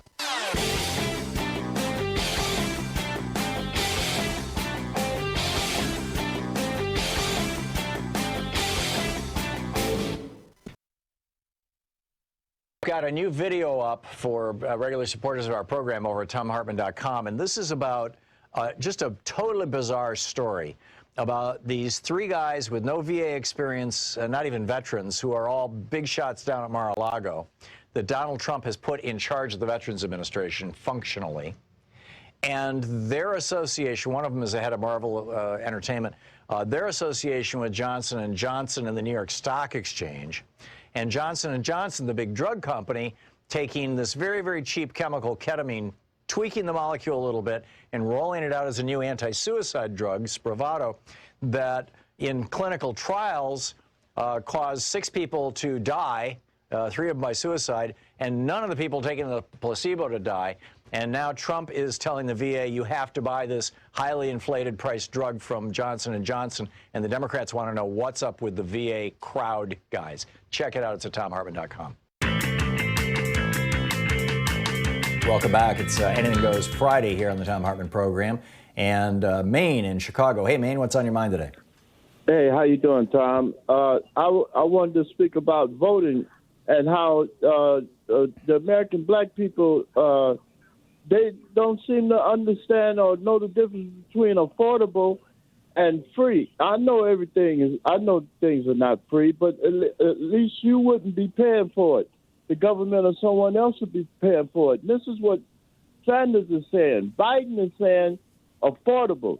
And another thing he said, I actually saw him on TV, said that anything, if he become president, anything come across his desk talking about free health care, education, he's going to veto. So that he said he would consider vetoing it. I think that was weeks ago, Maine. This morning, Biden tweeted out that he wants everybody in America to be making $15 an hour.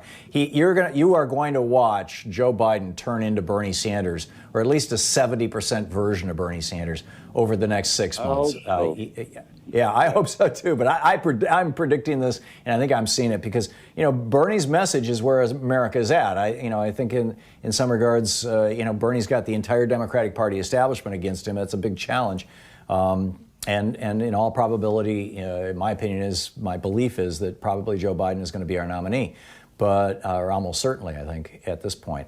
But Bernie has won the argument, no doubt about that. Keno in Lakeland, Florida, our moose-herding Republican. Hey, Keno, what's up? Hey, good day to you, Tom.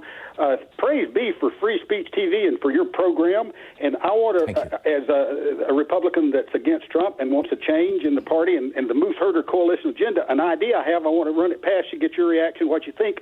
I would like to ask Joe Biden. Now, remember, I've corresponded with Joe Biden over 25 years. I've exchanged letters with him. I've written dozens and dozens of letters to many officials, and very few of them ever write back. But he responds back, has multiple times over the years, and I'd like to ask him to designate Governor Cuomo of New York to be the Democratic spokesperson for a national policy in dealing with this virus. I'm going to be trying to form Republicans for Biden, and I'd like to join Biden's team, but it's important for Biden to start forming a team now to help him. And as an older man, a good younger team will help him. And Joseph Stiglitz's book, Power, People, and Profits, should be, he talks about remaking capitalism. And you said it's time for a reset.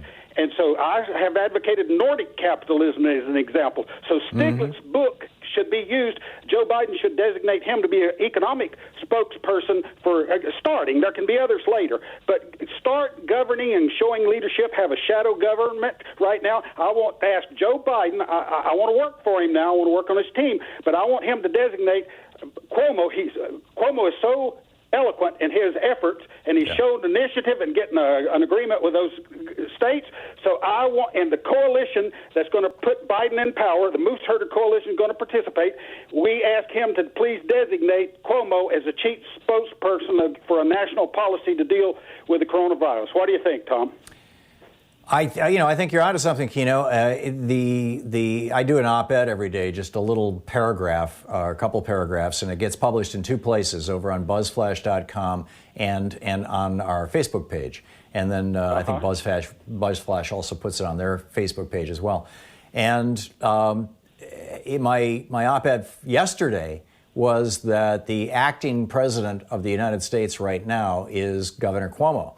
That he's been briefing this, it was designed to be a briefing to the state every morning that he's been doing these press conferences. Yeah. But they're being carried by MSNBC and CNN and occasionally by Fox every day. And he's become the comforter in chief, the informer in chief. He's the guy who's telling us what's going on.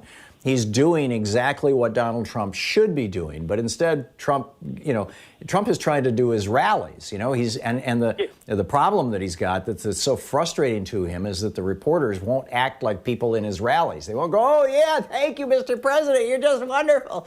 Even though he gets Mike Pence to do that, and he's got poor Anthony Fauci. I mean, Anthony Fauci was on MSNBC yesterday, and they were asking him, some question about something, and he felt like he had to say, "Well, and I want to make clear this virus came from China." It's like, this is the price he has to pay to keep his job at the National Institutes of Health, which is a terrible price, right? It's a bad thing for him. It's a bad thing for the country. It's bad all the way around. But I agree with you, Kino, and I think that that Governor Cuomo and keep an eye on Gavin Newsom, the governor of California. He's an up and comer too, and these guys know how to perform for a camera. And Governor Newsom is actually a lot more progressive than Governor Cuomo is. But they're both good guys, and they're both good politicians, and they're decent people who are decent politicians. I want Joe Biden to start talking about the team that he's going to bring into power. Yeah, I want that too, and I think the party needs it. I'm guessing that his campaign, just probably like everybody else, is kind of in chaos right now because everybody's trying to work from home, and who knows who's got what, and they've all been on the road, so they've all been super exposed to things. So we'll see. Kino, thanks for the call. It's always nice to hear from you, and I hope that you can pull this thing off. If anybody can, I'm sure it's you. We'll be right back. It's 27, coming up on 28 minutes past the hour. Anything Goes Friday. You're listening to the Thom Hartmann Program. Call 202-808-9925. Anything Goes Friday on the Thom Hartmann Program. We'll be right back.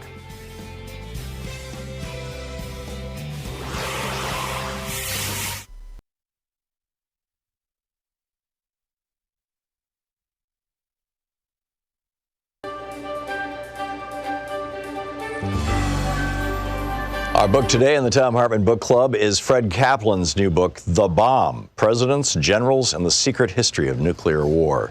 This is from the introduction. For 30 years after the Cold War ended, almost no one thought, much less worried, about nuclear war.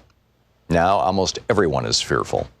But the fear takes the form of a vaguely paralyzed anxiety. Because of the long reprieve from the bomb's shadow, few people know how to grasp its dimensions. They've forgotten, if they ever knew. The holiday from history began on August 8th, 2017, when President Donald Trump, barely 6 months in office, told reporters at his golf resort in Bedminster, New Jersey, that if the North Koreans kept threatening the United States with harsh rhetoric and missile tests, quote, they will be met with fire and fury like the world has never seen, end quote. Even those who didn't remember President Harry Truman's similar description 72 years earlier of the atomic bomb that destroyed Hiroshima, Truman said, a rain of ruin from the air, the like of which has never been seen on this earth. It was clear that in language more bellicose than any president since the end of World War II, Trump was talking about launching nuclear weapons at North Korea. Not if its leader, Kim Jong-un, first attacked the United States, but merely if he developed the ability to do so. Then, 6 months later, Trump signed and released his administration's Nuclear Posture Review, a 74-page document that called for building new types of nuclear weapons and integrating them with the military's conventional war plans. In short, for treating nuclear weapons as normal. The red lights flashed. The alarm bells rang furiously. Yet here is what few recognized. None of these notions were new. The president himself seemed a departure from the norm. His character, erratic, eruptive, thin-skinned, willfully uninformed, a combustive mix for a world leader with his finger on the button. But the button and everything around it were the same.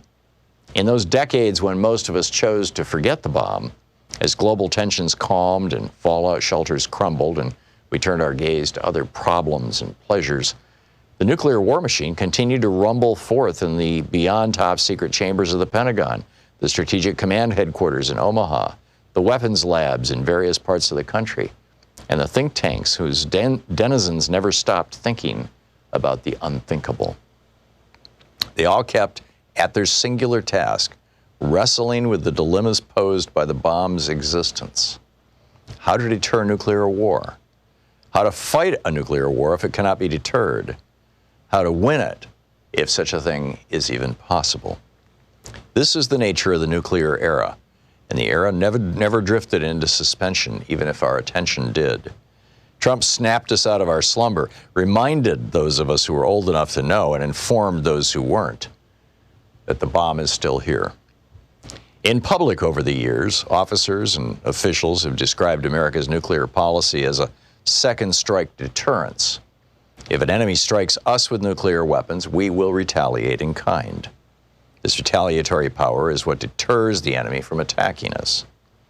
In reality, though, American policy has always been to strike first preemptively, or in response to a conventional invasion of Allied territory, or to a biological or large-scale cyber attack. In any case, not just as an answer to nuclear attack. All of these options envision firing nuclear weapons at military targets for military ends. They envision the bomb as a weapon of war writ large. This vision has been enshrined in the American military's doctrines, drills, and exercises from the onset of the nuclear era through all its phases. Most presidents have been skeptical of this vision, morally, strategically, practically, but none of them have rejected it. Some have threatened to launch nuclear weapons first as a way of settling a crisis. The few who considered adopting a no first use policy, in the end, decided against it. There are rationales for these doctrines, drills, and exercises, and for the retention of the first use option. They are driven by policies, personalities, and bureaucratic rivalries, but also by a logic which, once its premises are accepted, hurls its adherents and the rest of us into a rabbit hole of increasingly bizarre scenarios that seem increasingly, if strangely, rational the deeper they're probed. Understanding the nuclear era, the era of our lifetime, means understanding the rabbit hole, who dug it, and how we got stuck inside. It means tracing the maze of its tunnels, which is to say the arc of its history. A story enmeshed in secrecy, some of it still secret, much of it now illuminated by declassified documents and interviews with key actors, though never fully told. How did we get to this second coming of nuclear panic? How did we wind up with thousands of nuclear weapons, far more than any war aims could justify? What propelled the nuclear arms race during the decades-long Cold War? And what happened to the weapons and their guardians after the Cold War ended? And how and why did any of this persist? Chapter 1, Killing a Nation. The book Fred Kaplan's The Bomb. Gas emissions since 1988 can be traced to just 100 corporations. On Fire by Naomi Klein.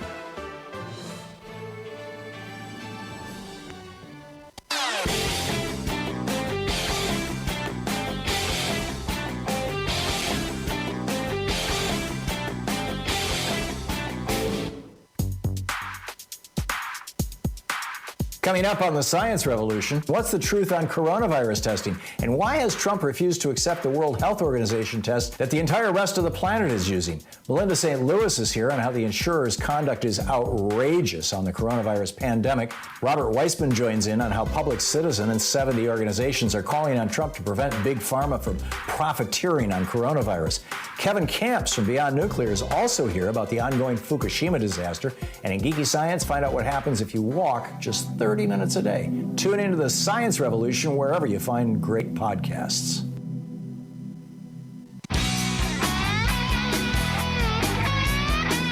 Welcome back. Thom Hartmann here with you live from my home office in Portland, Oregon, and Andrew in Roseville, Michigan. Hey, Andrew, what's on your mind today? It's Anything Goes Friday. Andrew? Okay, Andrew, you got to listen to your phone, not your app or, whatever it is, however you're getting the show. Reed in Ben Lomond, California. Hey, Reed, what's on your mind? Well, hello there, Tom. From the Hey, Reed. speaker. Yes, I have an idea, and I wanted to run it by you, but it seems to me... Okay, Reed, I can't understand you. I'm going to put you on hold, and Joyce can work it out with you. Judy in Denver, Colorado. Hey, Judy, what's on your mind today? Hi, Tom. Two bills. One bill is being pushed through by Pelosi and Schiff. It passed the House. It takes Section 215, reauthorizes it. I think it adds it to the Freedom Act. What is Section 215? Oh, you're talking about the Patriot Act? It's part of the Patriot Act that has sunset, but Pelosi and Schiff pushed it through the House. It passed. It gives it'll give Donald more surveillance powers. Right. So, and I don't know what all it contains, but it's a bad bill. It needs to be, Patriot Act, Freedom Act need to end. And then there's another bill, Blumenthal and Graham are pushing through. They're claiming this is to protect children from pedophiles over the Internet. It'll stop the end-to-end encryption. It will stop all encryption over the Internet. Encryption is our last ounce of privacy that we have right now. You're right. Once it's With regard gone, to we have no more privacy, and the Constitution will be gone. I'm with you, Judy, and these are things that we need to be paying careful attention to, and they're getting lost in the scrum here of the whole coronavirus thing. In fact, a lot of nasty stuff that the Trump administration is doing is getting lost in all this. They're still trying before the Supreme Court, although the Supreme Court has now suspended their activities. They're still trying to end Obamacare. There's Trump's latest budget guts Medicare, Social Security, and Medicaid. I mean, the stuff that they're doing is completely opposite of what they're saying, which has been the Republican Party since the 1920s. And with regard to the Patriot Act, our country does need to have the ability to spy on some people, but it needs to be done in a way that has a little more oversight, or a lot more oversight, frankly, than what we have now. And I think that, Ed Snowden sensitized us all to this stuff, and the lesson hasn't been well learned, frankly. But tragically, right now, the country is facing a pandemic emergency, and everything else is just, going to be frozen in time, I think. Andrew in Roseville, Michigan. Hey, Andrew, what's up? Oh, hey, Tom. I'd like to talk about deficit spending and even more specifically, spending on education and the GI Bill. Now, I know you and even at least one of your listeners had mentioned the fact that the government had received more in tax revenues, or in other words, the economic output of of all the money that we've spent on education, particularly in the 50s with letting veterans go to college, has actually given us more economic output. And well, it's not just economic output; it's just pure taxes. When my wife's dad went to college on the GI Bill and became a lawyer and ended up being the assistant attorney general for the state of Michigan, he was making so much more money than he would have made had he not had a college education, that he was paying more taxes, and the curve, was much steeper back then. As you went up in income, you started paying a lot more taxes, and that additional tax that he was paying. For every dollar we spent on the GI Bill, we made between $7 and $10 in additional tax revenue we wouldn't have had if those people hadn't been highly educated and thus highly paid. Back to you, Andrew. Right. So I mean, in my opinion, that is a slam dunk as far as any fiscal conservative who would like to argue that we just can't afford to send people to college. You would think so. That's an invalid just argument, like it's a slam dunk to point out that if we did Medicare for all, we would cut our total health care spending by 30 or 40%. You'd think that that's a slam dunk too. But in both cases, you've got giant industries. You've got the insurance industry, and you've got the for-profit education industry, and you've got the student loan industry that literally own the Republican Party, and they own a not inconsequential number of Democrats. And until we can break the stranglehold of the political stranglehold of economic power, as Teddy Roosevelt said, corporations, as long as their political activity is allowed to remain, will never be constrained. That's a paraphrasing. It's not the exact quote, but words to that effect. That's got to be our first job, is to get money out of politics, because it's so corrupting. Yeah. So I guess one more thing before I let you go, could you or your staff put that in the show notes in your newsletter? Because I'd love to have that link kind of as a definitive source of showing a lot of my fiscal conservative. It's fairly easy the 7 to 10 to find with a search engine, Andrew. Just put in return on investment in quotes and GI Bill in quotes, and I'm guessing that it'll pop right up. But Sue may, she's watching the show right now. She may put it in the daily list, but I don't have a specific reference to give you right off the top of my head here. But it's easy to find. There's dozens of studies on this. Okay, yeah, I was trying to find that information earlier today, actually, which is why I wanted to get on the air. But try the phrase that I gave you, return on investment, and put it in quotes. So those three words have to be in that order, and then GI Bill in quotes. And I think you'll probably get the result you're looking for. I hope so. Let us know if it works or not. You can always tweet me, Andrew. That's the best way to communicate with me. Although I generally can't read tweets while I'm on the air. Deborah in Denver, Colorado. Hey, Deborah, what's on your mind today? Hi, Tom. I'm watching you on YouTube. Love your show. Cool. Thank you. I just have an idea. You know how with the daylight savings time, they kick it back and kick it forward, and it doesn't affect anybody because we're already prepared for it. It still affects us, but I get your point. Okay, so my idea is that if in a case like this, if they just froze everything across the board with no interest, that way people aren't so panicked and they can stay home without fear. And everybody should be prepared for at least 30 days, and everybody stay home 30 days, no interest, and they can isolate everybody so that they can find where the germs won't be spreading, but they can find whoever is sick and stop it. And then it would be like it never even happened once everything resumes. Yeah, what do you think about that? I completely agree, and I think it's a great idea. I am looking for my story here. This is essentially what Maxine Waters is suggesting, and I have it somewhere in my stack, and I don't know where it is. But anyhow, Maxine Waters has proposed. It's actually a very, very comprehensive proposal that Maxine Waters has come out. Oh, here it is, right here. Here are the things she's suggesting. First of all, she's suggesting that all adults get $2,000 a month until this is over. And all children get $1,000 a month. Every single adult, every single child in America. Secondly, she's saying that all consumer and small business credit payments, mortgages, student loans, small business loans, everything should be suspended and that the Fed should ensure the creditors that they'll backstop them. It's going to be good.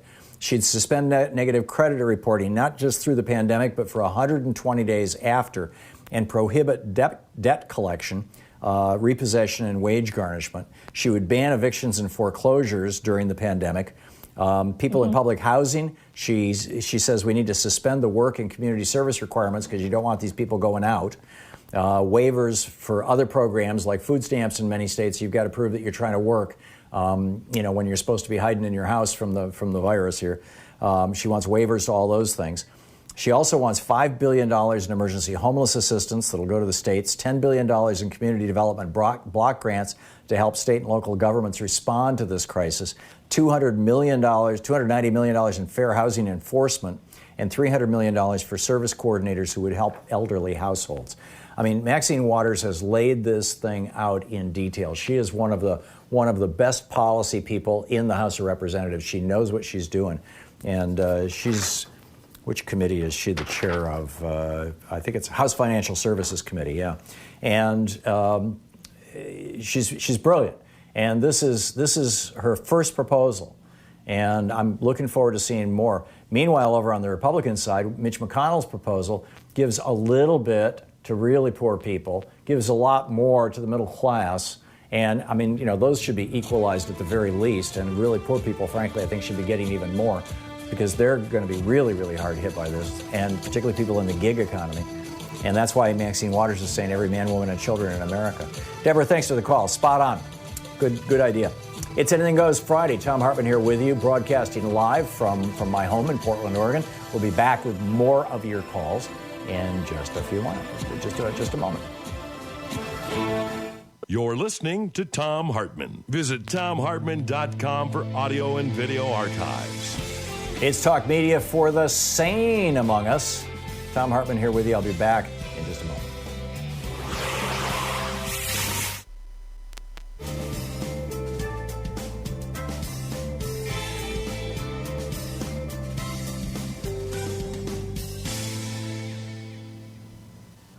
And welcome back. Reed in Ben Lomond, California. Hey, Reed, what's on your mind? Yes, I have an idea that I think could perhaps reduce the coronavirus and all viruses in our environment a tremendous amount. And that is, what if everybody just immediately started wearing masks or even bandanas to keep all of our exhalations and respiratory ejaculations to ourselves? Right, keep our germs to ourselves. That's what virtually all of the Asian countries now, Taiwan, Japan, South Korea, China, I'm assuming probably Vietnam. In all of those countries, this has become the norm. If you are seen out in public and you're not wearing a mask, you are socially shamed. So, and people wear them throughout the day if they're going to work or whatever they're doing, if they're going to the store.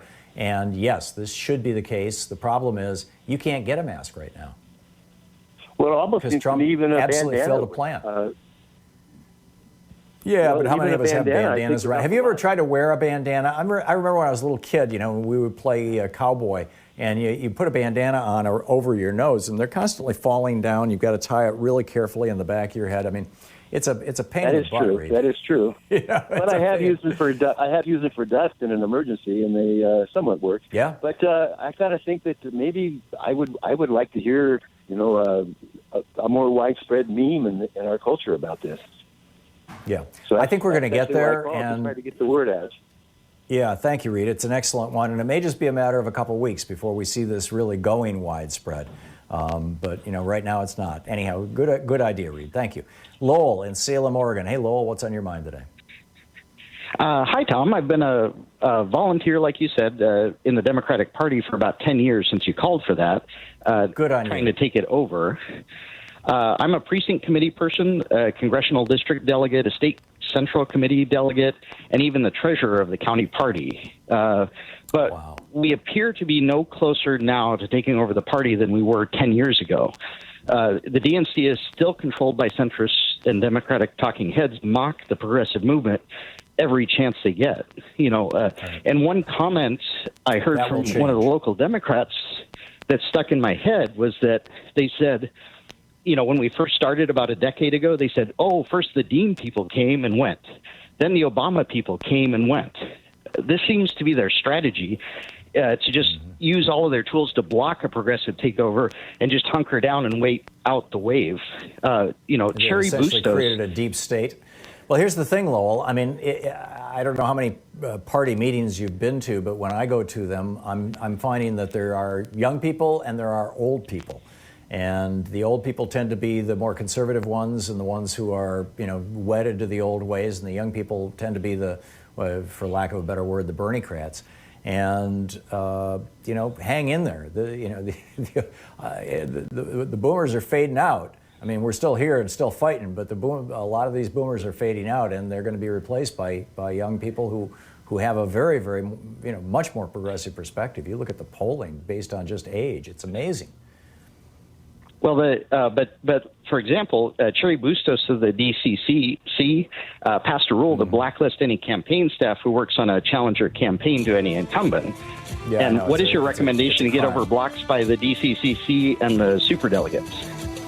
Right. Keep in mind, the DCCC is not the Democratic Party. It's the Democratic Congressional Campaign Committee, and they're banksters. They handle money, en route to Democrats. But money is the lifeblood of politics. I get it. I'm not sure how to deal with that, Lowell. I don't know enough about the DCCC to know. It's worth looking up on the internet, which I'll do later.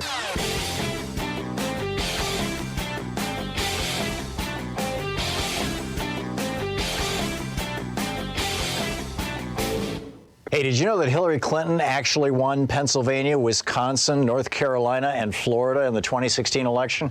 It's on page 92 of my new book, The Hidden History of the War on Voting. Welcome back. Thom Hartmann here with you. It's Anything Goes Friday. Michael in Brookline, Massachusetts. Hey, Michael, what's on your mind today? Hi, Tom. I did a little study myself of what the costs of should the government become vaguely rational and want to buy test kits. I found something on Bloomberg News. There's a company that sold, and there are 20 other companies like them. There's a company that sold 4 million tests. They're WHO approved. They sell a test kit for about $180, 160 euros, and the test kit is about 100 tests. So it costs $1.80, $2 for a single test of an individual, and we can't. Is that out of Germany? That's out of Germany, yeah. Yeah, that's the WHO test then. Yeah. That's right, and we can't. This business with the CDC is criminal. I mean, the thing is that if I was a Philadelphia lawyer and had nothing to do, I would charge them with basically negligent homicide or something like that. Because just even there are places in Italy and other ways you can just basically stop this dead in your tracks if you test everybody like they did. Yeah. And then you quarantine the people, and then you retest. I mean, this is a no-brainer. And yeah, it is, and it should have been from the get-go, because China showed us this, South Korea showed us this, Japan showed us this, Taiwan showed us this, and Trump was sound asleep all that. Well, actually, he wasn't sound asleep. He was lying to us all on Fox News and right-wing hate radio right up until about 5-6 days ago, when he said, "Oh, I knew all along it was a pandemic." Really? Yeah. Well, I mean. Hopefully Trump will be replaced. Who knows? But I think he's going to be swept out of office. The problem is we've got 17 states where it's really hard to get an absentee ballot, and they need to change their rules right away. And all the other states need to be mailing out absentee ballots to every single voter. And they need to pick up Ron Wyden in the Senate and Earl Blumenauer in the House. They need to pick up that bill to give $500 million to the states so the states can turn on the printing presses and get ballots in everybody's hands for the November election soon. Get the money. It's going to take a while for the legislation. It's going to take a while for the money. The Democratic primary has not yet concluded. Neither have a lot of other primaries, but they need to prepare for this for June when all the primaries are done, so that the states can get their ballots ready and they can get them out to people in time to vote. Thanks for the call. Good point. Melissa in Baltimore. Hey, Melissa, thanks for listening to SiriusXM. What's up? Hi, Tom. I just wanted to harken back to a couple callers ago when you were talking about Governor Cuomo and Governor Newsom doing a great job. I listened to Cuomo a lot, but because I'm in Maryland, we have Governor Larry Hogan, and I think he's been doing a fantastic job. And he has actually been critical as a Republican of the Trump administration's response to this. He actually, I think, was interviewed by MSNBC the other day, and he's in, although Maryland is a Democratic state, we're actually turning more purple. I live in a very red area, and he really has been a uniter. So whenever he comes on for these press conferences, I'm really impressed with, his leadership as well. Yeah, there are some Republican governors who seem to be stepping up to it. I think is it Mike DeWine in Ohio? Am I remembering correctly? I think he's doing a fairly good job. He's the one who canceled the elections. He's like we're going to shut the state down. He hasn't completely shut it down like Gavin Newsom did with California. I think Cuomo should have done that with New York 4 or 5 days ago, and I think he's going to regret the fact that he didn't. I think, frankly, every state needs to. Rachel Maddow on her show every night has been keeping track of all the states that are completely ignoring this. And I think we're down to 5 now, states that are just completely ignoring it. That's really going to bite them in the butt. I mean, that's going to come around and get everybody. So, I definitely think so. Yeah, thanks for the call, and thanks for the good news on a Republican governor. That's nice to hear. Michael in Denver. Hey, Michael, what's on your mind? Hi, good morning, Tom. Yeah, I know you're up at the top here. I just want to point out a couple of points here. Franklin Roosevelt said government will be the employer of last resort. I think we have to tweak that up a little bit for today. The government has to be the everything of last resort. And the reason why, if we can build hospitals for Ebola down in Africa and do a fantastic job, we need to do that here. And we got plenty of work if we can out spend, there for... If we can spend $3 trillion building infrastructure and hospitals in Afghanistan and Iraq, we can do that here. We have spent $3 trillion in these two countries, and probably at the end of the day, when you look at all the expenses, it might even be as much as $5 or $6 trillion, just so George W. Bush could get himself reelected in 2004. Yeah. And Tom, that's the can-do attitude that we've always had, even as as imperfect a nation. The can-do attitude. You need a bridge over, in a jungle. We'll do that. The other point, real quick here, Tom, is. I guess Representative Maxine Waters would say it better than me. In the Bible, there's a thing called Jubilee, okay? Yeah. And when the Founding Fathers, got down to what are we going to do with our commerce and everything, corporations had a 50-year charter. And after 50 years, you better re-it up. Actually, it varied from state to state. Some states, it was a maximum 20 years. And all that went away in the 1890s, but prior to the 1890s, the chartermongering era, every single state had a lifetime for corporations, and I don't know of any that were 50 years. Most of the ones that I know were either 15, 20, or 25 years. But I get your point. Yeah. Be safe out there, Tom. So, yeah, thank you, Michael. Good to hear from you. And the Jubilee, if you're not familiar with this, is a biblical concept that it's in the Old Testament, that every 7 years, all debt would be forgiven, and every 50 years, all the wealth in society, or every 49 years plus one, all wealth in society would basically be thrown into one single pot and redistributed. And it was pretty radical concept, but there it is, right there in the Bible. Basically reboot the economy every 50 years so that you don't end up with these, and that was the Jubilee, so that you don't end up with these massive levels of inequality. Actually, it was every 7 years. It might have had something to do with the crops. We'll be right back. You're listening to Thom Hartmann.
book today is How to Get Rid of a President by David Priess. And this is from the chapter Rejected by the Party, starting on page 12, kind of mid-chapter. Presidents need not be thrown out on the polls, at the polls on election day to find themselves dislodged from the White House. History shows us that a chief executive's own political allies can remove that incumbent when they perceive him as unpopular or unfit. Refusing to nominate a president for a second term, or better yet, getting the incumbent to realize that he should walk away before it becomes an embarrassing vote at the convention, does bring the party significant pain. But many politicians have calculated that discarding their own party's toxic president by internal action is better than waiting for the voters to do it. This dynamic remained absent for the first half century or so of American politics. George Washington, who didn't represent any formal party, set a precedent by stepping away from re-election after 2 terms. Successor after successor followed suit, keeping the support of their parties until they left office after 8 years. Jefferson, Madison, Monroe, and Jackson lost the next election, both Adamses and Van Buren, or met the Grim Reaper, Harrison. John Tyler, if only in this one respect, was a trendsetter. He began a 6-president cascade of men who failed to appear on their party's ballot in the general election after their first term. One, Zachary Taylor, literally had no choice. Like Harrison, he died in office. The others, by staying alive through their 4-year terms, could have carried their party's banners again on Election Day. Not one did, as national agonizing over slavery and other tensions within each of the major parties made it difficult for any president to build and sustain a governing coalition. Of those 5 chief executives, only James Polk left with a solid reputation and a ledger of successes. He'd told Democrats upon his nomination in 1844, "I shall enter upon the discharge of the high and solemn duties of the office with the settled purpose of not being a candidate for re-election." And he stayed true to his word. It was just as well, only 3 months after what would have been his second inauguration, he died at the age of 53. The 3 presidents who followed Polk, the forgettable series of Millard Fillmore, Franklin Pierce, and James Buchanan, shared 3 characteristics. First, historians routinely rank them among the nation's worst presidents. Second, and related to that, they took no responsibility for resolving the national moral failure of slavery. And third, no matter how they had attained office, they, like future presidents Chester Arthur and Lyndon Johnson, found themselves spurned by their own parties. The Whigs had learned in 1840 that a celebrity candidate seemed to have an easier route into the White House than a party regular. So in 1848, they nominated General Zachary Taylor, a recent hero of battlefields in the Mexican-American War. Despite his lack of solid political principles or any apparent passion for the job, just 2 years earlier he'd said with apparent sincerity, "I am not and never shall be an aspirant for that honor," Taylor won the election over Democratic candidate Lewis Cass. In July 1850, he became the second straight Whig general to president who couldn't make it to the next election alive. Vice President Millard Fillmore took his place. Fillmore had risen to prominence in New York's anti-Mason party dedicated to exposing and opposing Freemason fraternal organizations, but switched allegiance to the Whigs in the 1830s. In the first year and a half of the administration, inter-party rivals had manipulated Taylor better than Fillmore did, leaving him little to do but preside over the Senate and stew over his fate in a useless job. But as president, he was prepared to avenge perceived slights. Ahead of their expected dismissal, all the cabinet members whom Fillard had inherited from Taylor offered their resignations, which were quickly accepted by the new president. He asked them to remain in place for 1 month. They agreed to stay for 1 week. Fillmore would proceed to fire more previous political appointees than any of his successors had. More than half of those at the State Department, for example, had to find new jobs. The biggest development during Fillmore's presidency was the Compromise of 1850. This set of bills admitted California to the Union as a free state, allowed the organization of the Utah and New Mexico territories without reference to slavery, resolved both the Texas state boundary and the Lone Star State's remaining debt, abolished the slave trade in the District of Columbia, and reaffirmed the fugitive slave law that required the returning of slaves escaped across state lines.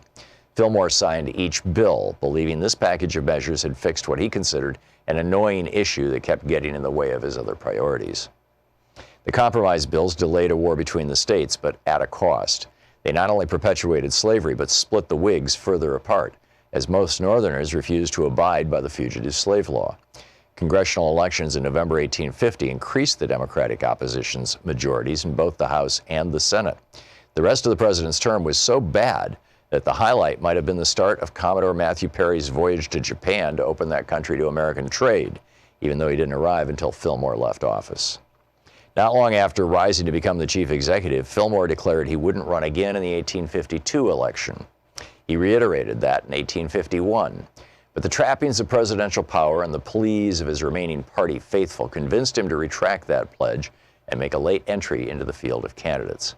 He portrayed his about-face as a noble personal sacrifice for the good of the party and the country. And during the spring of that election year, 8 Whig state conventions endorsed him. As delegates gathered for what a leading historian of the era calls the longest, most rancorous, and most debilitating Whig National Convention ever to meet, the first tally had Fillmore in the lead. How to get rid of a president.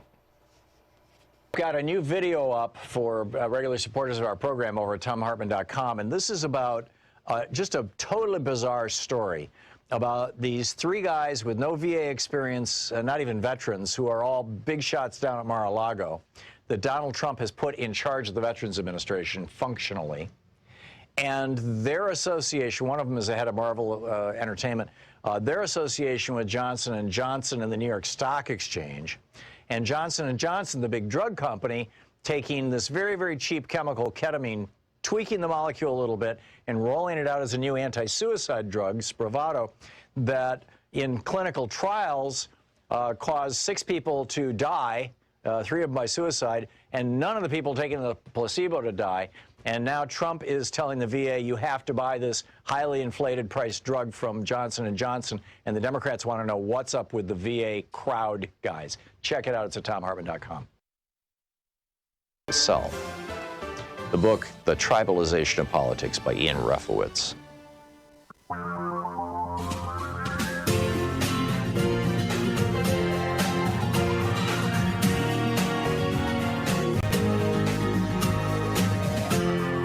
This is the Thom Hartmann Program.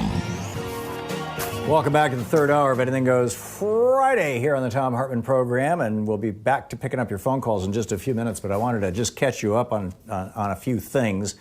Donald Trump is melting down right in front of us. I think what we're seeing as a nation now with his little, quote, press conferences, his little reality TV show, that's really what it is. He thinks that his job as president is to be the host of a reality TV show. And the one that he was the host of for 11 years, Celebrity and Celebrity Apprentice, or Apprentice and Celebrity Apprentice, whatever it is, everybody sucked up to him. Yeah, I mean, including the network and the people who worked on the show and the cameras and the sound, and everybody sucked up to, yes, Mr. Trump. Oh, you're wonderful, Mr. Trump. Oh, what a brilliant idea, Mr. Trump. Everybody sucked up to him. And the press corps is not sucking up to him. His entire cabinet sucks up to him. He's replaced all the people who won't suck up to him with suck-ups. But the press is not doing it, and Trump is melting down. And, I don't know if we're seeing what the people inside the White House have been seeing for 3 years, and this is just normal Trump, or if this is Trump having a nervous breakdown, if this is crack-up Trump. But at some point, if this gets much worse, Mike Pence needs to go to the cabinet and say it's time to pull a plug on this guy with the 25th Amendment. You had Anthony Fauci, our chief scientist here, finally shows up again for one of these things where they're all standing 2 feet away from each other. And Trump, they go into this thing about this drug, this quinine drug that is used for malaria. And Fauci is, one of the reporters asked Trump about it.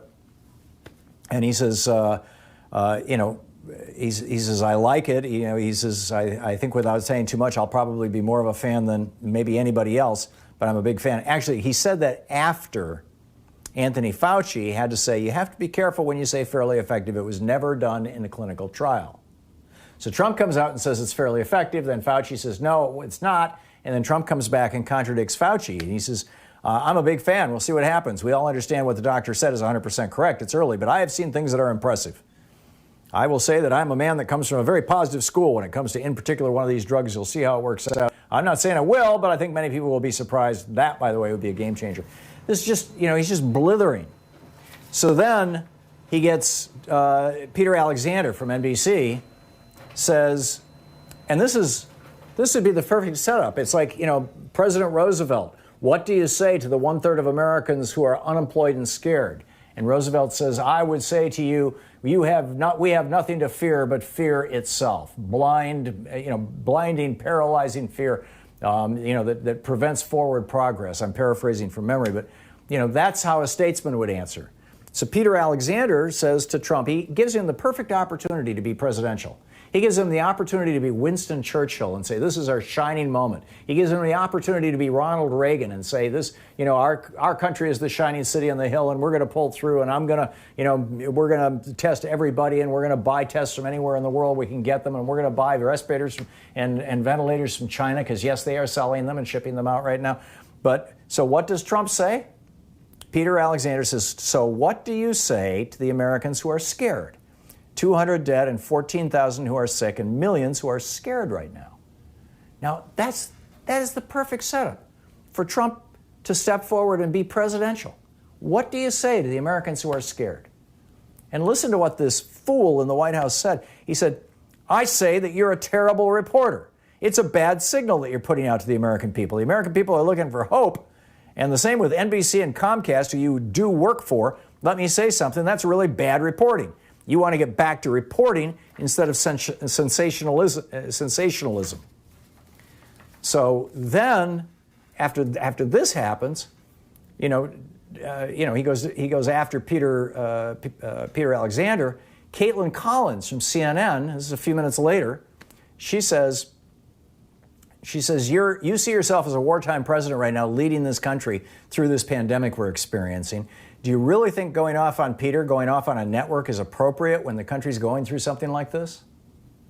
And again, Trump had an opportunity to say, you're right. We need to all pull together here, and I need to stop that kind of rhetoric. And, this is going to be good. It's going to be okay. We're going to get control of this thing, and here's exactly what I'm going to... But no, instead she says, do you think it's appropriate when the country's going through something like this to go off on Peter? And he says, I do, because I think I've dealt with Peter a long time, and I think Peter's not a good journalist when it comes to fairness. And she interrupts him and she says, but he's asking for your message to the country. And Trump says, I think it's a good message because the country has to understand that there is indeed, whether we like it or not, and some of the people in this room won't like it, there's a lot of really great news and great journalism, and there's a lot of fake news out there. My God. How can anybody watch this and think that this guy is anything but mentally ill or incompetent or a fool or all of the above? And yet, one of the polls was, one of the large credible polls was issued this morning. 53% of Americans think Trump is doing a great job or a fine job of managing this crisis. 53% of Americans? I mean, this is just, where does this come from? So anyhow, I suppose in the good news department, or at least for the future of childcare, the spread of the coronavirus has a direct impact on the economy. Sales of sex toys have increased, and there's a shortage of condoms in most affected areas. Some people have started to stock up on food and hygiene products. Others are stockpiling condoms. Yes, it's true. The Womanizer brand has recorded sales that are much higher than in 2019, an increase of 50%. They were 60% higher sales in Italy, 40% higher sales in France, 71% higher sales in Hong Kong. I don't know, maybe people are making gloves out of them. Oh, man. But meanwhile, we've got Jim Inhofe, Ron Johnson, Richard Burr, and Kelly Loeffler, 4 Republican senators, bailed out on their stock as soon as they got briefed on what was happening and how this was going down.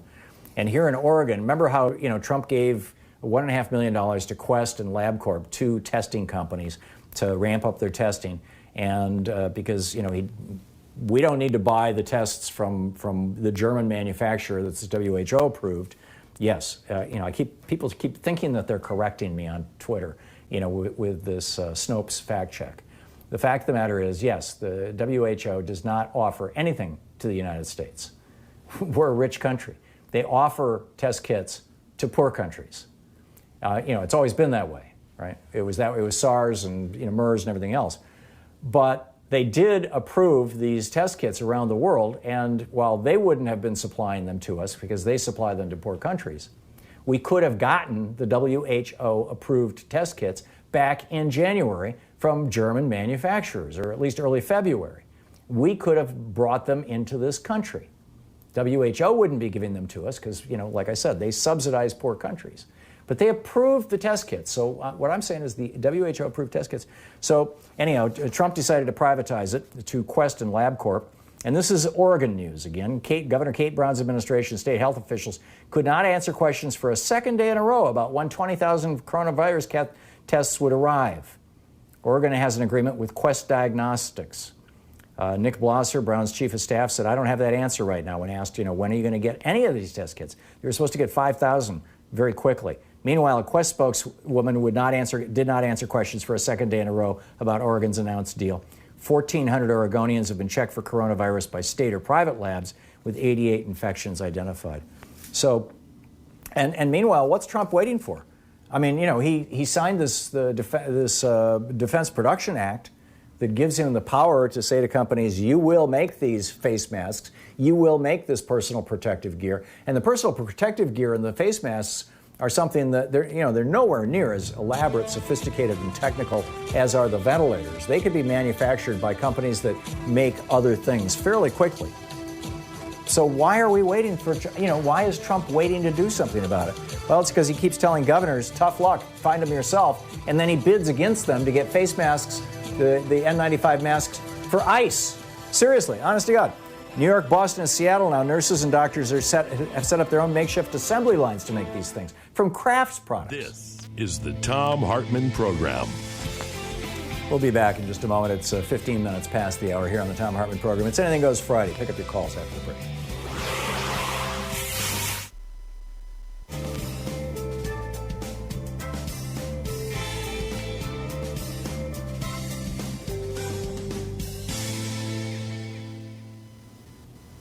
And welcome back. Kat in Independence, Oregon. Hey, Kat, what's on your mind today? Hello, Tom. I wanted to talk about your theory that Trump will not leave office due to the election. And I think that this may be a silver lining to this just horrible response he's had to this virus. And he's exposed. He's totally exposed, as you just said, as a completely unfit person. And I think the only way that we can get him out of office is to, hopefully the focus will shift from the media, Congress, the cabinet, and Americans will focus on his unfitness, although that poll you just mentioned, about 53% of Americans thinking he's doing a fine job, was stunning. Yeah, it's a YouGov poll. I just think it's our last hope to get him out of office is for him to be removed by his cabinet in the 25th Amendment, or the focus of the media and everything becomes so intense. The American people hit the streets, for God's sake, or I don't know, and we can't do that. It's just a mess. It's a total mess. He's got to resign. He's got to be removed. I don't know. Yeah, I'm with you, Kat. And, at the moment, we have no power in that regard. We will on Election Day. And, you and I are lucky that we live in a state that has mail-in ballots. But if that's not the case across the country, this could become a real mess really, really fast. Kat, thank you for the calls. Nice to hear from you. Jeff in Portland, listening on X-Ray FM. Hey, Jeff, what's up? Good morning, Tom. Thanks for taking my call and keeping us calm during this pandemic. Before my question to you, you just mentioned vote by mail. And, given this national health emergency that's going to be a prolonged thing, of course, it's definitely time to nationalize the Oregon way and usher in vote by mail this November. And speaking of November, although it seems certain Biden will be our nominee, in my opinion, Tom, Bernie Sanders is going to go down along with Barack Obama as our first two political heroes of this century. But now our challenge is to make sure Biden's running mate is not, as Dr. Cornel West would say, a milquetoast neoliberal. Because Tom, if Joe wants to bridge the generational divide in the Democratic Party and win in November, we need a progressive champion on the ticket. And I would put the co-chair of the Progressive Caucus, Pramila Jayapal, on the top of that list. So, question, Tom: A, how do you feel about Congresswoman Jayapal as our vice presidential nominee? And I think your suggestion is excellent. And not only is she a woman, but she's also a minority, which also helps. And super smart and everything. And B, Tom, do you agree? One of your callers earlier in the week said, and I agree with this, that Bernie should keep going to accumulate as many delegates as possible to get more leverage at the convention. How do you feel about that? I'm not sure. I'm just not sure. Because doesn't that relate to the VP pick? Hillary blew it with Tim Kaine. Yeah, no, and I'm very concerned that Biden's going to make the same mistake by picking Amy Klobuchar, which is what the gossip is right now. We'll just have to wait and see, Jeff. I'm going to rely on Senator Sanders and his really good campaign staff around him to decide what's best for him and what's best for our country. I don't know the answer to the question. Jeff, thanks a lot for the call. We'll be back. Our 1-hour free podcast recaps our show, and it's available wherever fine podcasts are found. And we have the full 3-hour podcast available over at thomhartmann.com if you want to really support our program.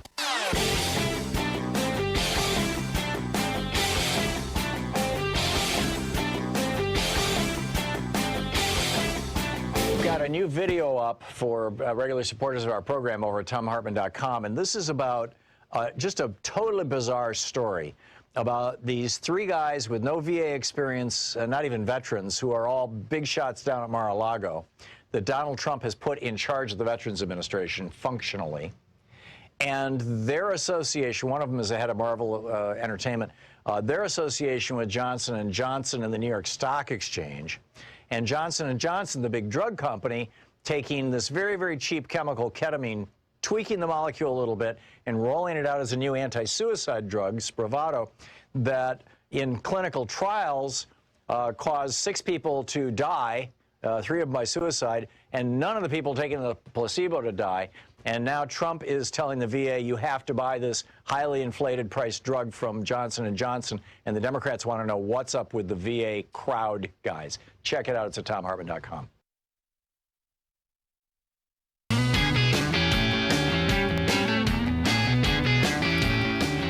Welcome back. Thom Hartmann here with you.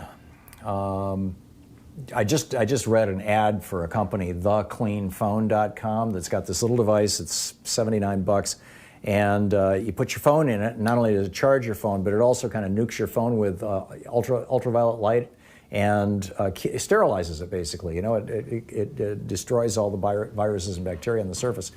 And it's just an example, in my mind, of these new products that are being developed and a sign of how life, we're starting to see right now how life is going to be different going forward. We have now this pandemic disease. It's going to be with us for the rest of our lives. This particular coronavirus is not going to go away. We're going to hold it in abeyance with vaccines probably 2 years from now, starting 2 years from now. Between now and then, it's going to be, a real challenge to slide through. But it's going to alter our lives. I said earlier, I think Jared Kushner, he made this when his dad got out of jail. His advice to his son, because Jared was just coming up in the world, just gotten out of college, and his advice was, buy a fancy building, buy a newspaper so you can publish nice stories about yourself, and marry somebody who is very, very rich and well-connected. And so he married Ivanka Trump, which was kind of a weird connection.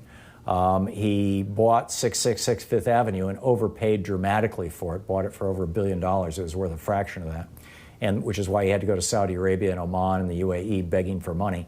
And he bought the New York Observer, which is a newspaper in New York. But now he owns this office building. And I'm thinking, when this thing is over, I have a friend who runs an ad agency, and everybody's working from home, and it's working just fine. And I'm guessing probably when this is all over, they're just going to let their lease expire and say, okay, we're just going to all keep working from home. And, once a week we'll get together in a nice restaurant for a dinner, if we're all if we've all had the infection or we've all been vaccinated. And but in the meantime, we'll use Skype or Zoom or whatever and FaceTime and things like that. I mean, it's just things are going to change. They are changing.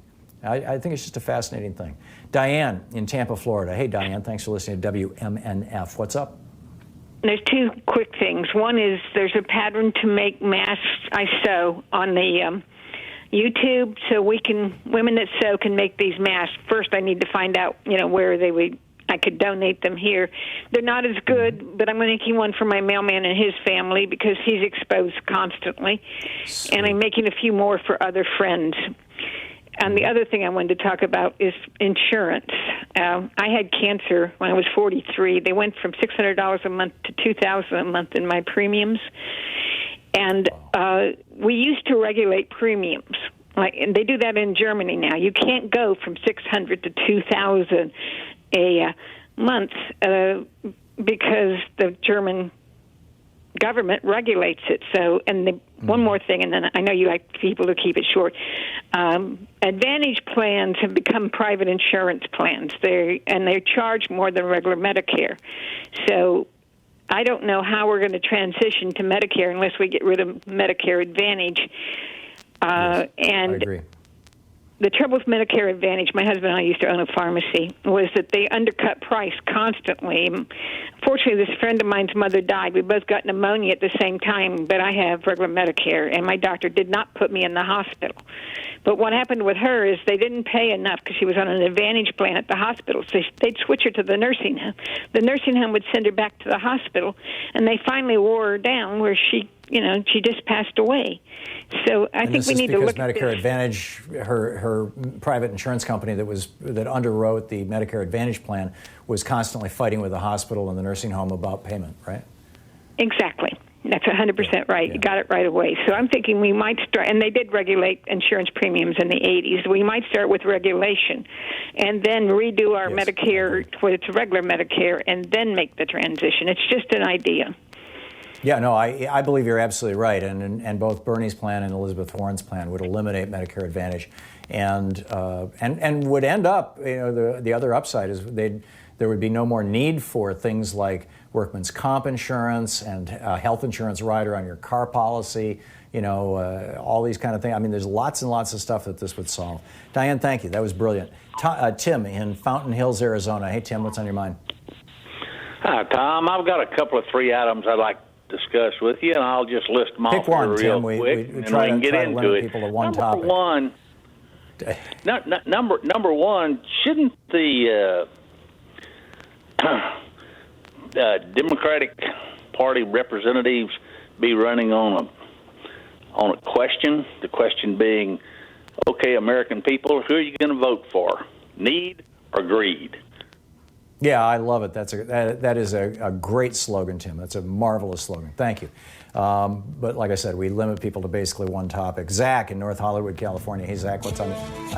Hey, Zach, hang on. I'm going to put you back on hold because we're hitting the break here, and I'll pick up your call on the other side of the news or whatever it may be at the bottom of the hour for you.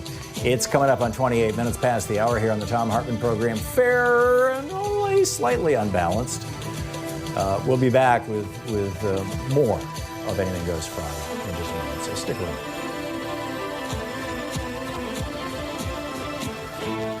You're listening to the Thom Hartmann Program. Call 202-808-9925. Anything Goes Friday. More of your calls in just a moment. We'll be right back.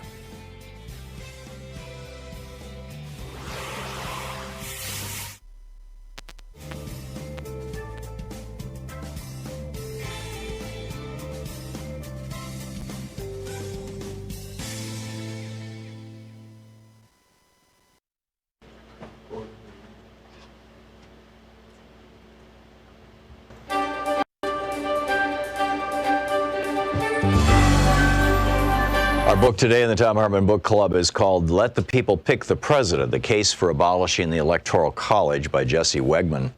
And I'm reading from the introduction. This is page 20.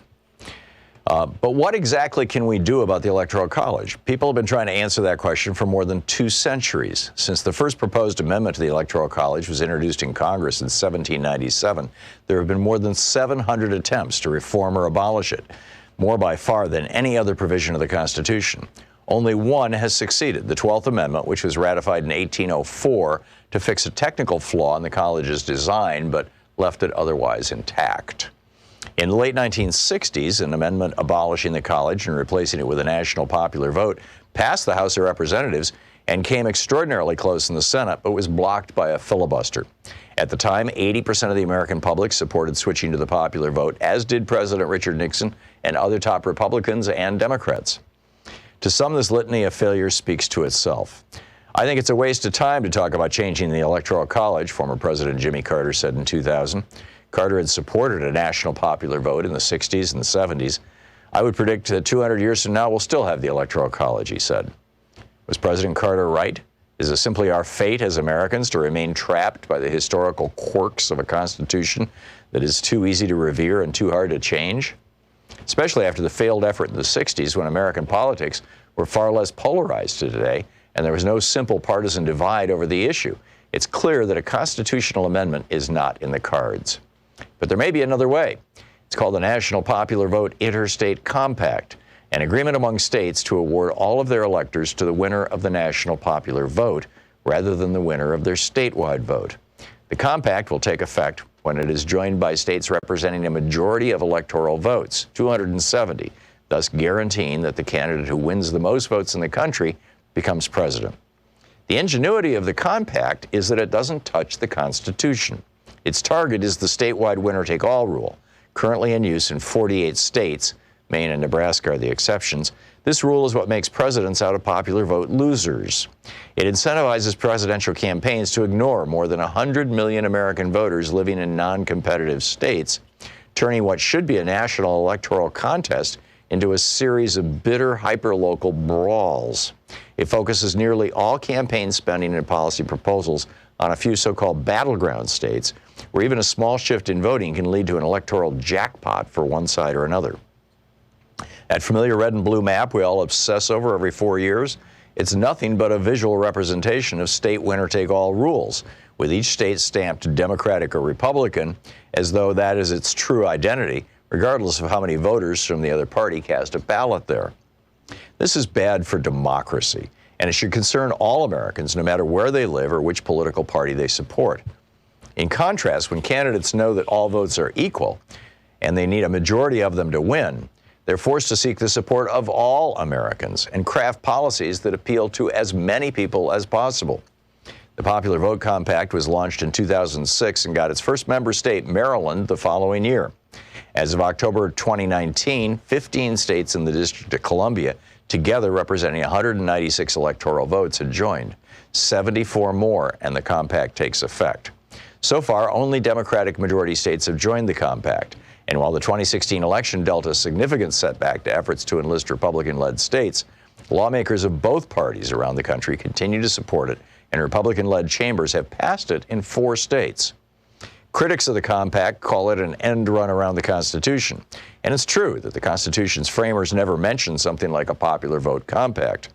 They also never mentioned the winner-take-all rule, but that didn't stop the majority of states from rapidly adopting it to benefit themselves. That's the whole point of the compact. The framers gave states near total control over how to allocate their electors. The fact that the compact is an agreement among states also means that, unlike a constitutional amendment, which is effectively permanent, member states may back out if they later decide they don't want to be a part of it. Opponents of the popular vote argue that no matter how you might achieve it, it's not the way our country is built. As the popular saying goes, we're a republic, not a democracy. The Electoral College is one of the core Republican elements of the framers' constitutional design, like the Senate and the Supreme Court, which are there precisely to prevent majorities from running rampant. In other words, majority rule is not our only organizing principle, and perhaps not even our most important. There are 2 problems, however, with this argument. The minor one is on the surface and involves terminology. The United States is both a republic and a representative democracy. The 2 terms describe the same thing: a government in which the people hold the ultimate power but elect representatives to make laws, policies, and other decisions on their behalf. The founders used the term republic to distinguish what they were building from a monarchy. For them, democracy generally referred to the direct variety, as in ancient Athens or the New England town meeting, where the people literally make the laws themselves. But American politics at the national level has never been and never will be a direct democracy. So any distinction between the terms today is meaningless. As one political columnist put it, to say that the U.S. is a republic and not a democracy is like claiming to eat beef and pork, but not cows and pigs. The bigger problem with the saying is the implication that lies beneath it. The book, Let the People Pick the President, by Jesse Wegman.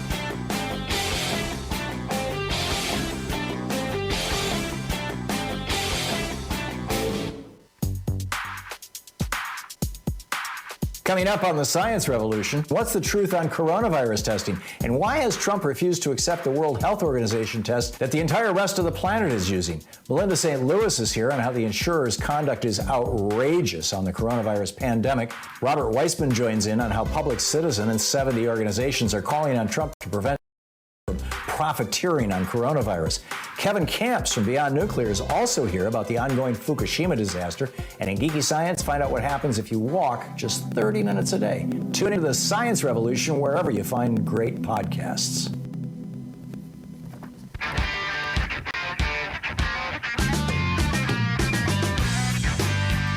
Hey, two quick stories or two quick points. The first is, the Senate, Mitch McConnell has rolled out this new Phase 2 $1 trillion program, and he's got united opposition from the Democrats to it because it gives, massive bailouts to big corporations, particularly, like the airline industry.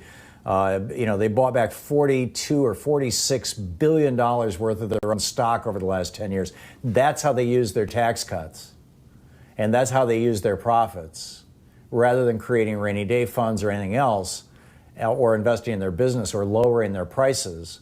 They bought back $40 plus billion worth of their own stock, and now they want a $50 billion bailout, and Mitch McConnell wants to give it to them.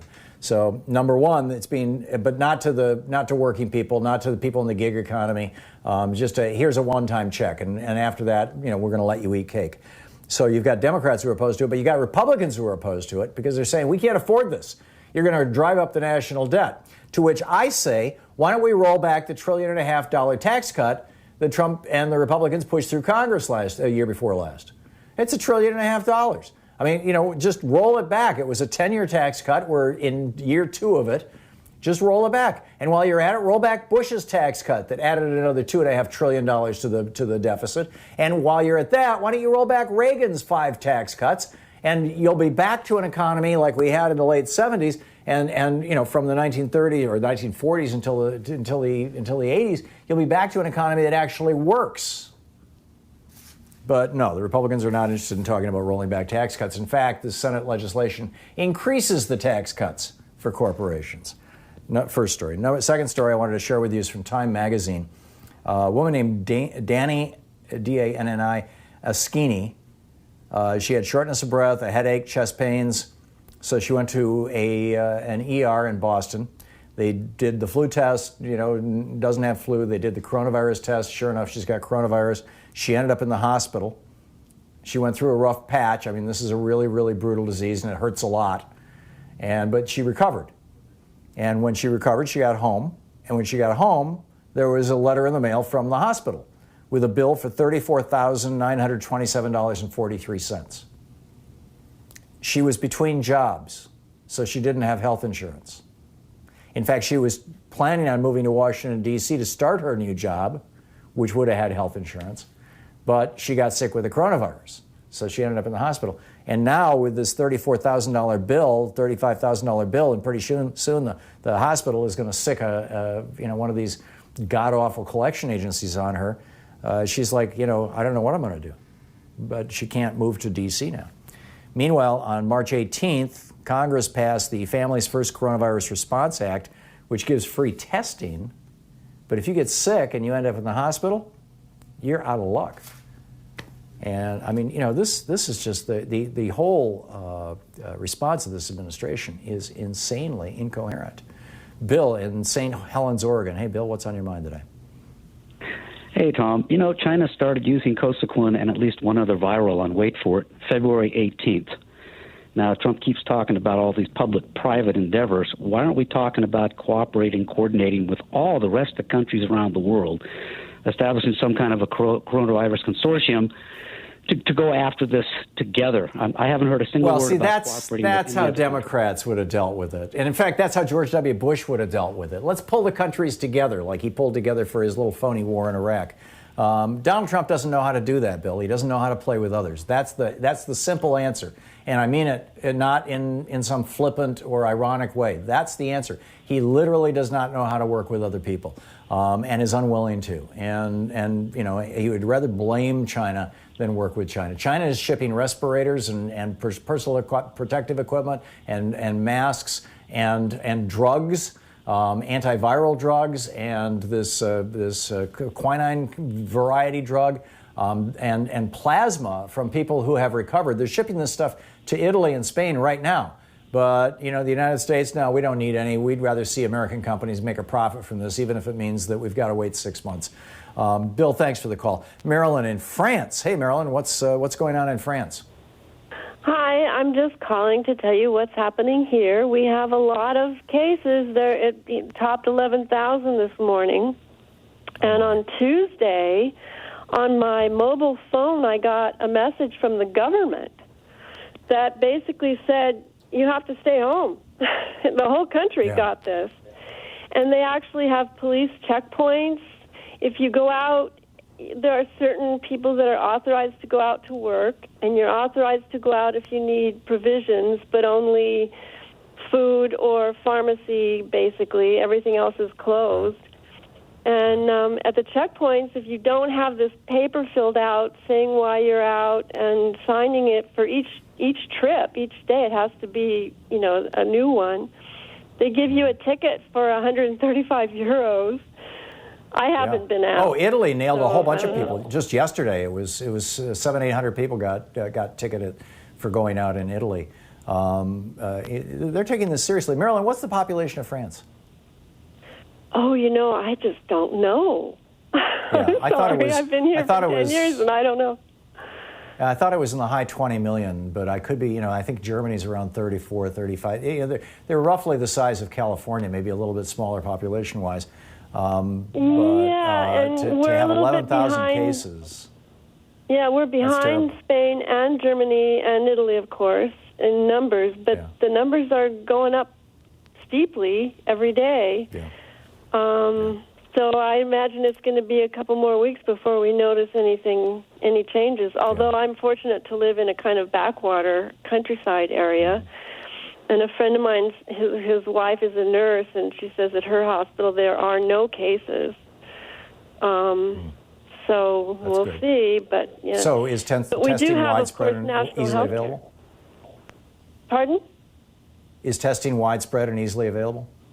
That I have no idea. I haven't tried to get a test, so I just can't really say because I'm just not going anywhere.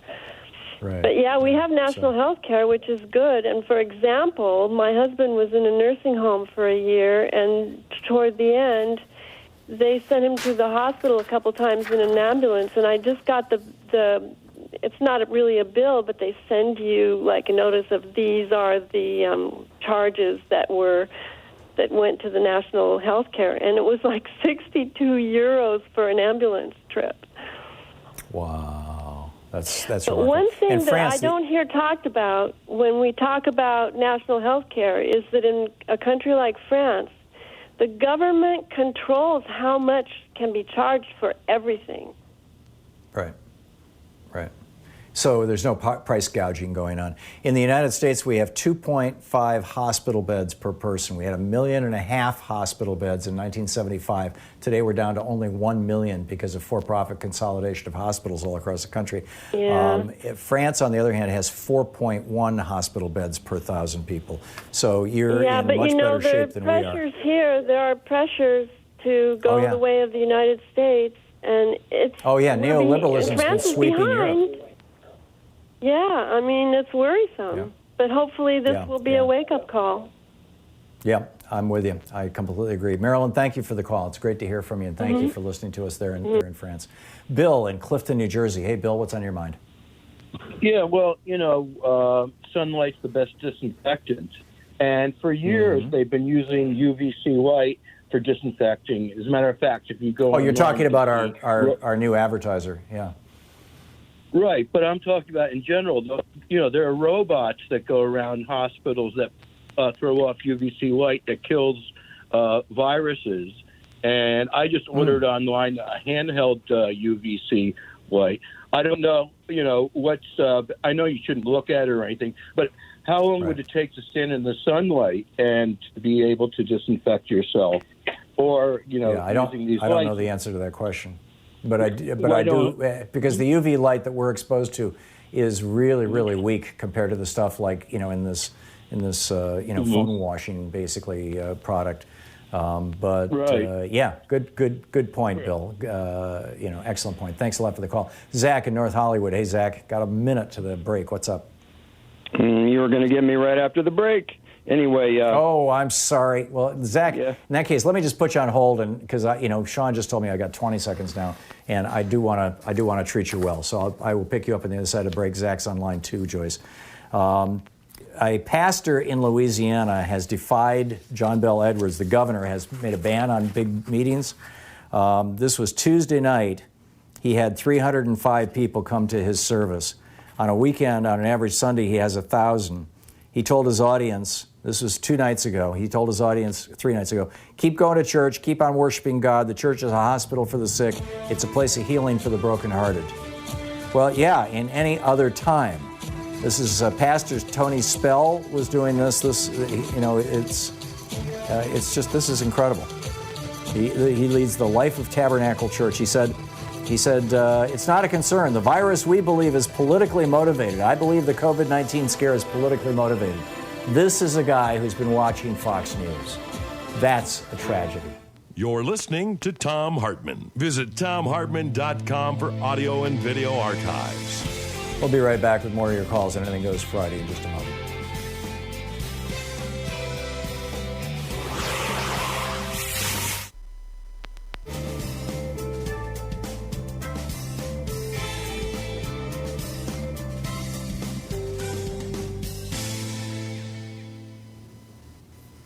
And welcome back. And Zach in North Hollywood, California. Hey, Zach, what's on your mind?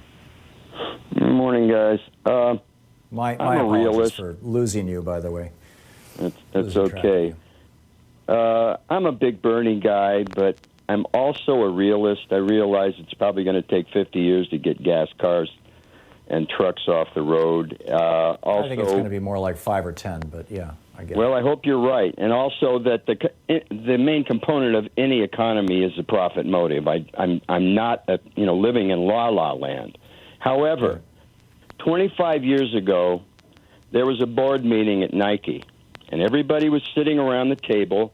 The nuts and bolts guys walked in with their latest pair of tennis shoes, and they put them in the middle of the table. And they said, there it is. Can we charge $150 for it? And the boss said, they're beautiful, just do it. That set the whole tone for where we're at now. And I think now that everybody's got a little time to sit in their house and think about it, this whole idea of private profit on sickness and illness is coming into question. And it's not partisan. It's pervasive. It's true Social Security that goes across both sides of the aisle. I agree. And it's a good thing. It's a good thing that we're having these conversations now. These are conversations that were unimaginable in many circles. Republicans are having these conversations now that were unimaginable just 6 months ago. So, the problem is that the members of Congress who are still owned by right-wing libertarian billionaires have not figured this out. They haven't caught up with us, which is why, if you have a Republican member of Congress in particular, you need to be calling 202-225-3121 and telling them what you think. Gouge people on a pair of sneakers, but not on health care, please. Yeah. I'm absolutely with you. Yeah, thanks a lot, Zach. Well said. Good talking with you. Michael in Crestline, California. Hey, Michael, what's up? You just said that preacher. I just read a thing about another preacher that says we will not stop going to church. If we die for Jesus. So I'm thinking that this virus might become self-selecting right-wing virus because A, they don't believe in science, B, they think some deity will save them. If it wasn't that, it means that people who are your neighbors, your coworkers, probably some of your friends, that they're going to die, or in particular, the more vulnerable members of their families are going to die, and they're going to get so sick that they're going to wish that they could die. In many cases, if it wasn't for how serious this is, I would be with you, Michael, and be making jokes about it. I listened to a right-wing radio show the other day, just checked in with it. And they were making libtard jokes, and how we're all hysterical about the virus, blah de blah. But and it's just, I'm like, oh my God, we are in a national crisis right now, and Fox News and our president have been lying to us about this for the better part of the entire process. It's a real tragedy. Michael, thank you for the call. Yeah, it's tempting to give these people Darwin Awards. It's very tempting. I'm going to resist the temptation. We'll be right back. It's Anything Goes Friday here on the Thom Hartmann Program. The place where sane people, media for sane people, the place where sane people can meet and talk. We'll be right back.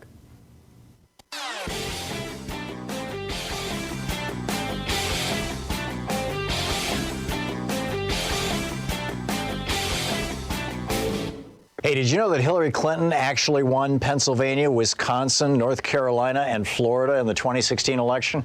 It's on page 92 of my new book, The Hidden History of the War on Voting. Welcome back. It's Anything Goes Friday. And Alan in Cedar City, Utah. Hey, Alan, what's on your mind today? Hi, Tom.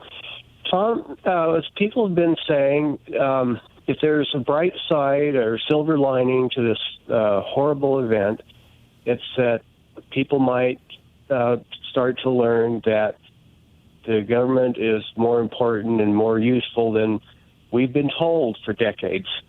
And, I actually hope maybe you'll write a book that's called The Hidden History of Public Money and Scientific Progress or something. You could talk about NASA. In fact, the example I wanted to give is that some of the medications that China is sending to Italy were actually developed in Cuba, of all places.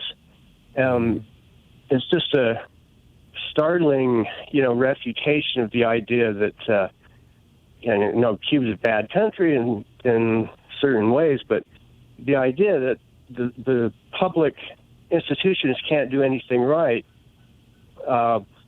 this is a chance to refute that idea. One more thing, Tom. I saw the press conference that you just talked about, and it's amazing how up you are and everything, but the Peter Beinart, is that his name? What he asked the president was... Peter Alexander. Peter Alexander, thank you.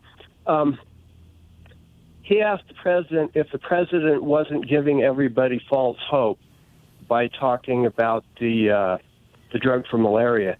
Now, that's just nitpicking, and you made good points about that is not nitpicking, Alan, because that drug has not been through any clinical trials. All this is based on are a couple of letters that have been published by Chinese doctors saying we tried this out and it seems to reduce death rates. Tom, I realize that, but what I'm saying is face off with the president in a press conference isn't the best place to get that message out. He's better at that than the reporters are. We'd like to hear it rather on the news. His question, the question that caused Trump to say you're a terrible... No, I'm sorry, Alan. The question that caused Trump to go off on him was not, are you giving people false hope? The question that caused Trump to go off on him was, what do you say to the Americans now that we have hundreds of deaths and thousands of cases, over 10,000 cases diagnosed? What do you say to Americans who are frightened? That's what Peter Alexander asked. That was the question. It wasn't, some kind of, I mean, he might have in some other context or at some other time asked about false hope. But the one that I was talking about was he said he gave Trump the perfect opening to be presidential. And Trump instead replied, "You're a terrible reporter and your network is doing fake news." And that is not how presidents operate. That's not how presidents behave. That's not how the chief executive of anything should behave. I mean, this is just an absolutely terrible, terrible thing. Michael in Bellingham, Washington. Hey, Michael, what's up? Hey, Tom, I just want to tell you about Peace Health is this hospital organization that runs several hospitals, and there's an article in the Seattle Times last night about how the Peace Health's contract with Quest Diagnostics actually limits how many testing they can do each day for COVID, and it's like 50 tests a day. Wow. For not just one hospital, but several hospitals that are part of Peace Health. And I know this because my sister's an RN there, and she called to tell me about it. And literally, like, doctors are having to choose who to test because they have a cap to how many they can submit for testing every day, just because of the contract between Peace Health. The contract. I'm guessing I'm guessing that contract says, we get a certain percentage of the production, and Quest is just in the process of gearing up their production right now. I mean, their Quest is supposed to have supplied 20,000 test kits to Oregon 2 days ago. We still don't have them, or at least we didn't have them as of last night or this morning when I was reading the Oregonian. In fact, they were supposed to front us 5,000, and we don't have those. So I'm guessing that Quest is in over their head on this, particularly after Trump was out promoting them. But this is just a mess, and it was an avoidable mess. Michael, thank you for the call. Joyce in Minnetonka, Minnesota. Hey, Joyce, thanks for listening to KTNF. Hi, Tom. What's thanks for taking my call. I'm going to go back to when you were talking about the airlines and their greed, and I agree with you on the fact that they express their greed by dividends and stock buybacks. But can they amass cash with all the corporate raiders there are today? It seems like as soon as a company shows any weakness and has any cash, a corporate raider comes in and sells off their assets and fires the employees, and that may be a legitimate concern. There are ways to put poison pills in those things to diminish the chances of that. I mean, Apple is sitting on over $100 billion in cash, and nobody's going after them. But so there are ways around it. But yeah, it's a good point. My concern is that they're laying off these flight attendants and pilots right now, and I'm guessing a lot of the flight attendants, since they no longer have union contracts, are working part-time. Bruce in Long Valley, New Jersey, listening on Sirius XM. Hey, Bruce, quick one. We're going to hit the break in about a minute. Yeah, okay. It's about Obamacare. You brought it up that they're sending it through the courts again to try to eliminate it. Yeah, 20 Republican governors and attorneys general are before the Supreme Court trying to end Obamacare. Okay. What I want to bring up is nobody ever mentions there's a 3.8% tax on investment income over $250,000 that helps fund that program with the extended with the Medicaid extension. Right. And that's the reason why they never had a plan to replace. Yeah, and this is one of the reasons why they're going after it. And you're absolutely right, Bruce. There is no plan to replace it. It's just let's go back to the way things were, only they'll be even worse, frankly. Bruce, thank you for the call. Thanks for listening to Sirius XM. Thank you all for being with us today. Thank you for being with us today. It's been a fascinating day. There's a fascinating week, for that matter. I hope you have a wonderful weekend. Get out in nature to the extent that you can. Take a lot of walks, do your exercise. There's some great little exercise routines on YouTube, by the way.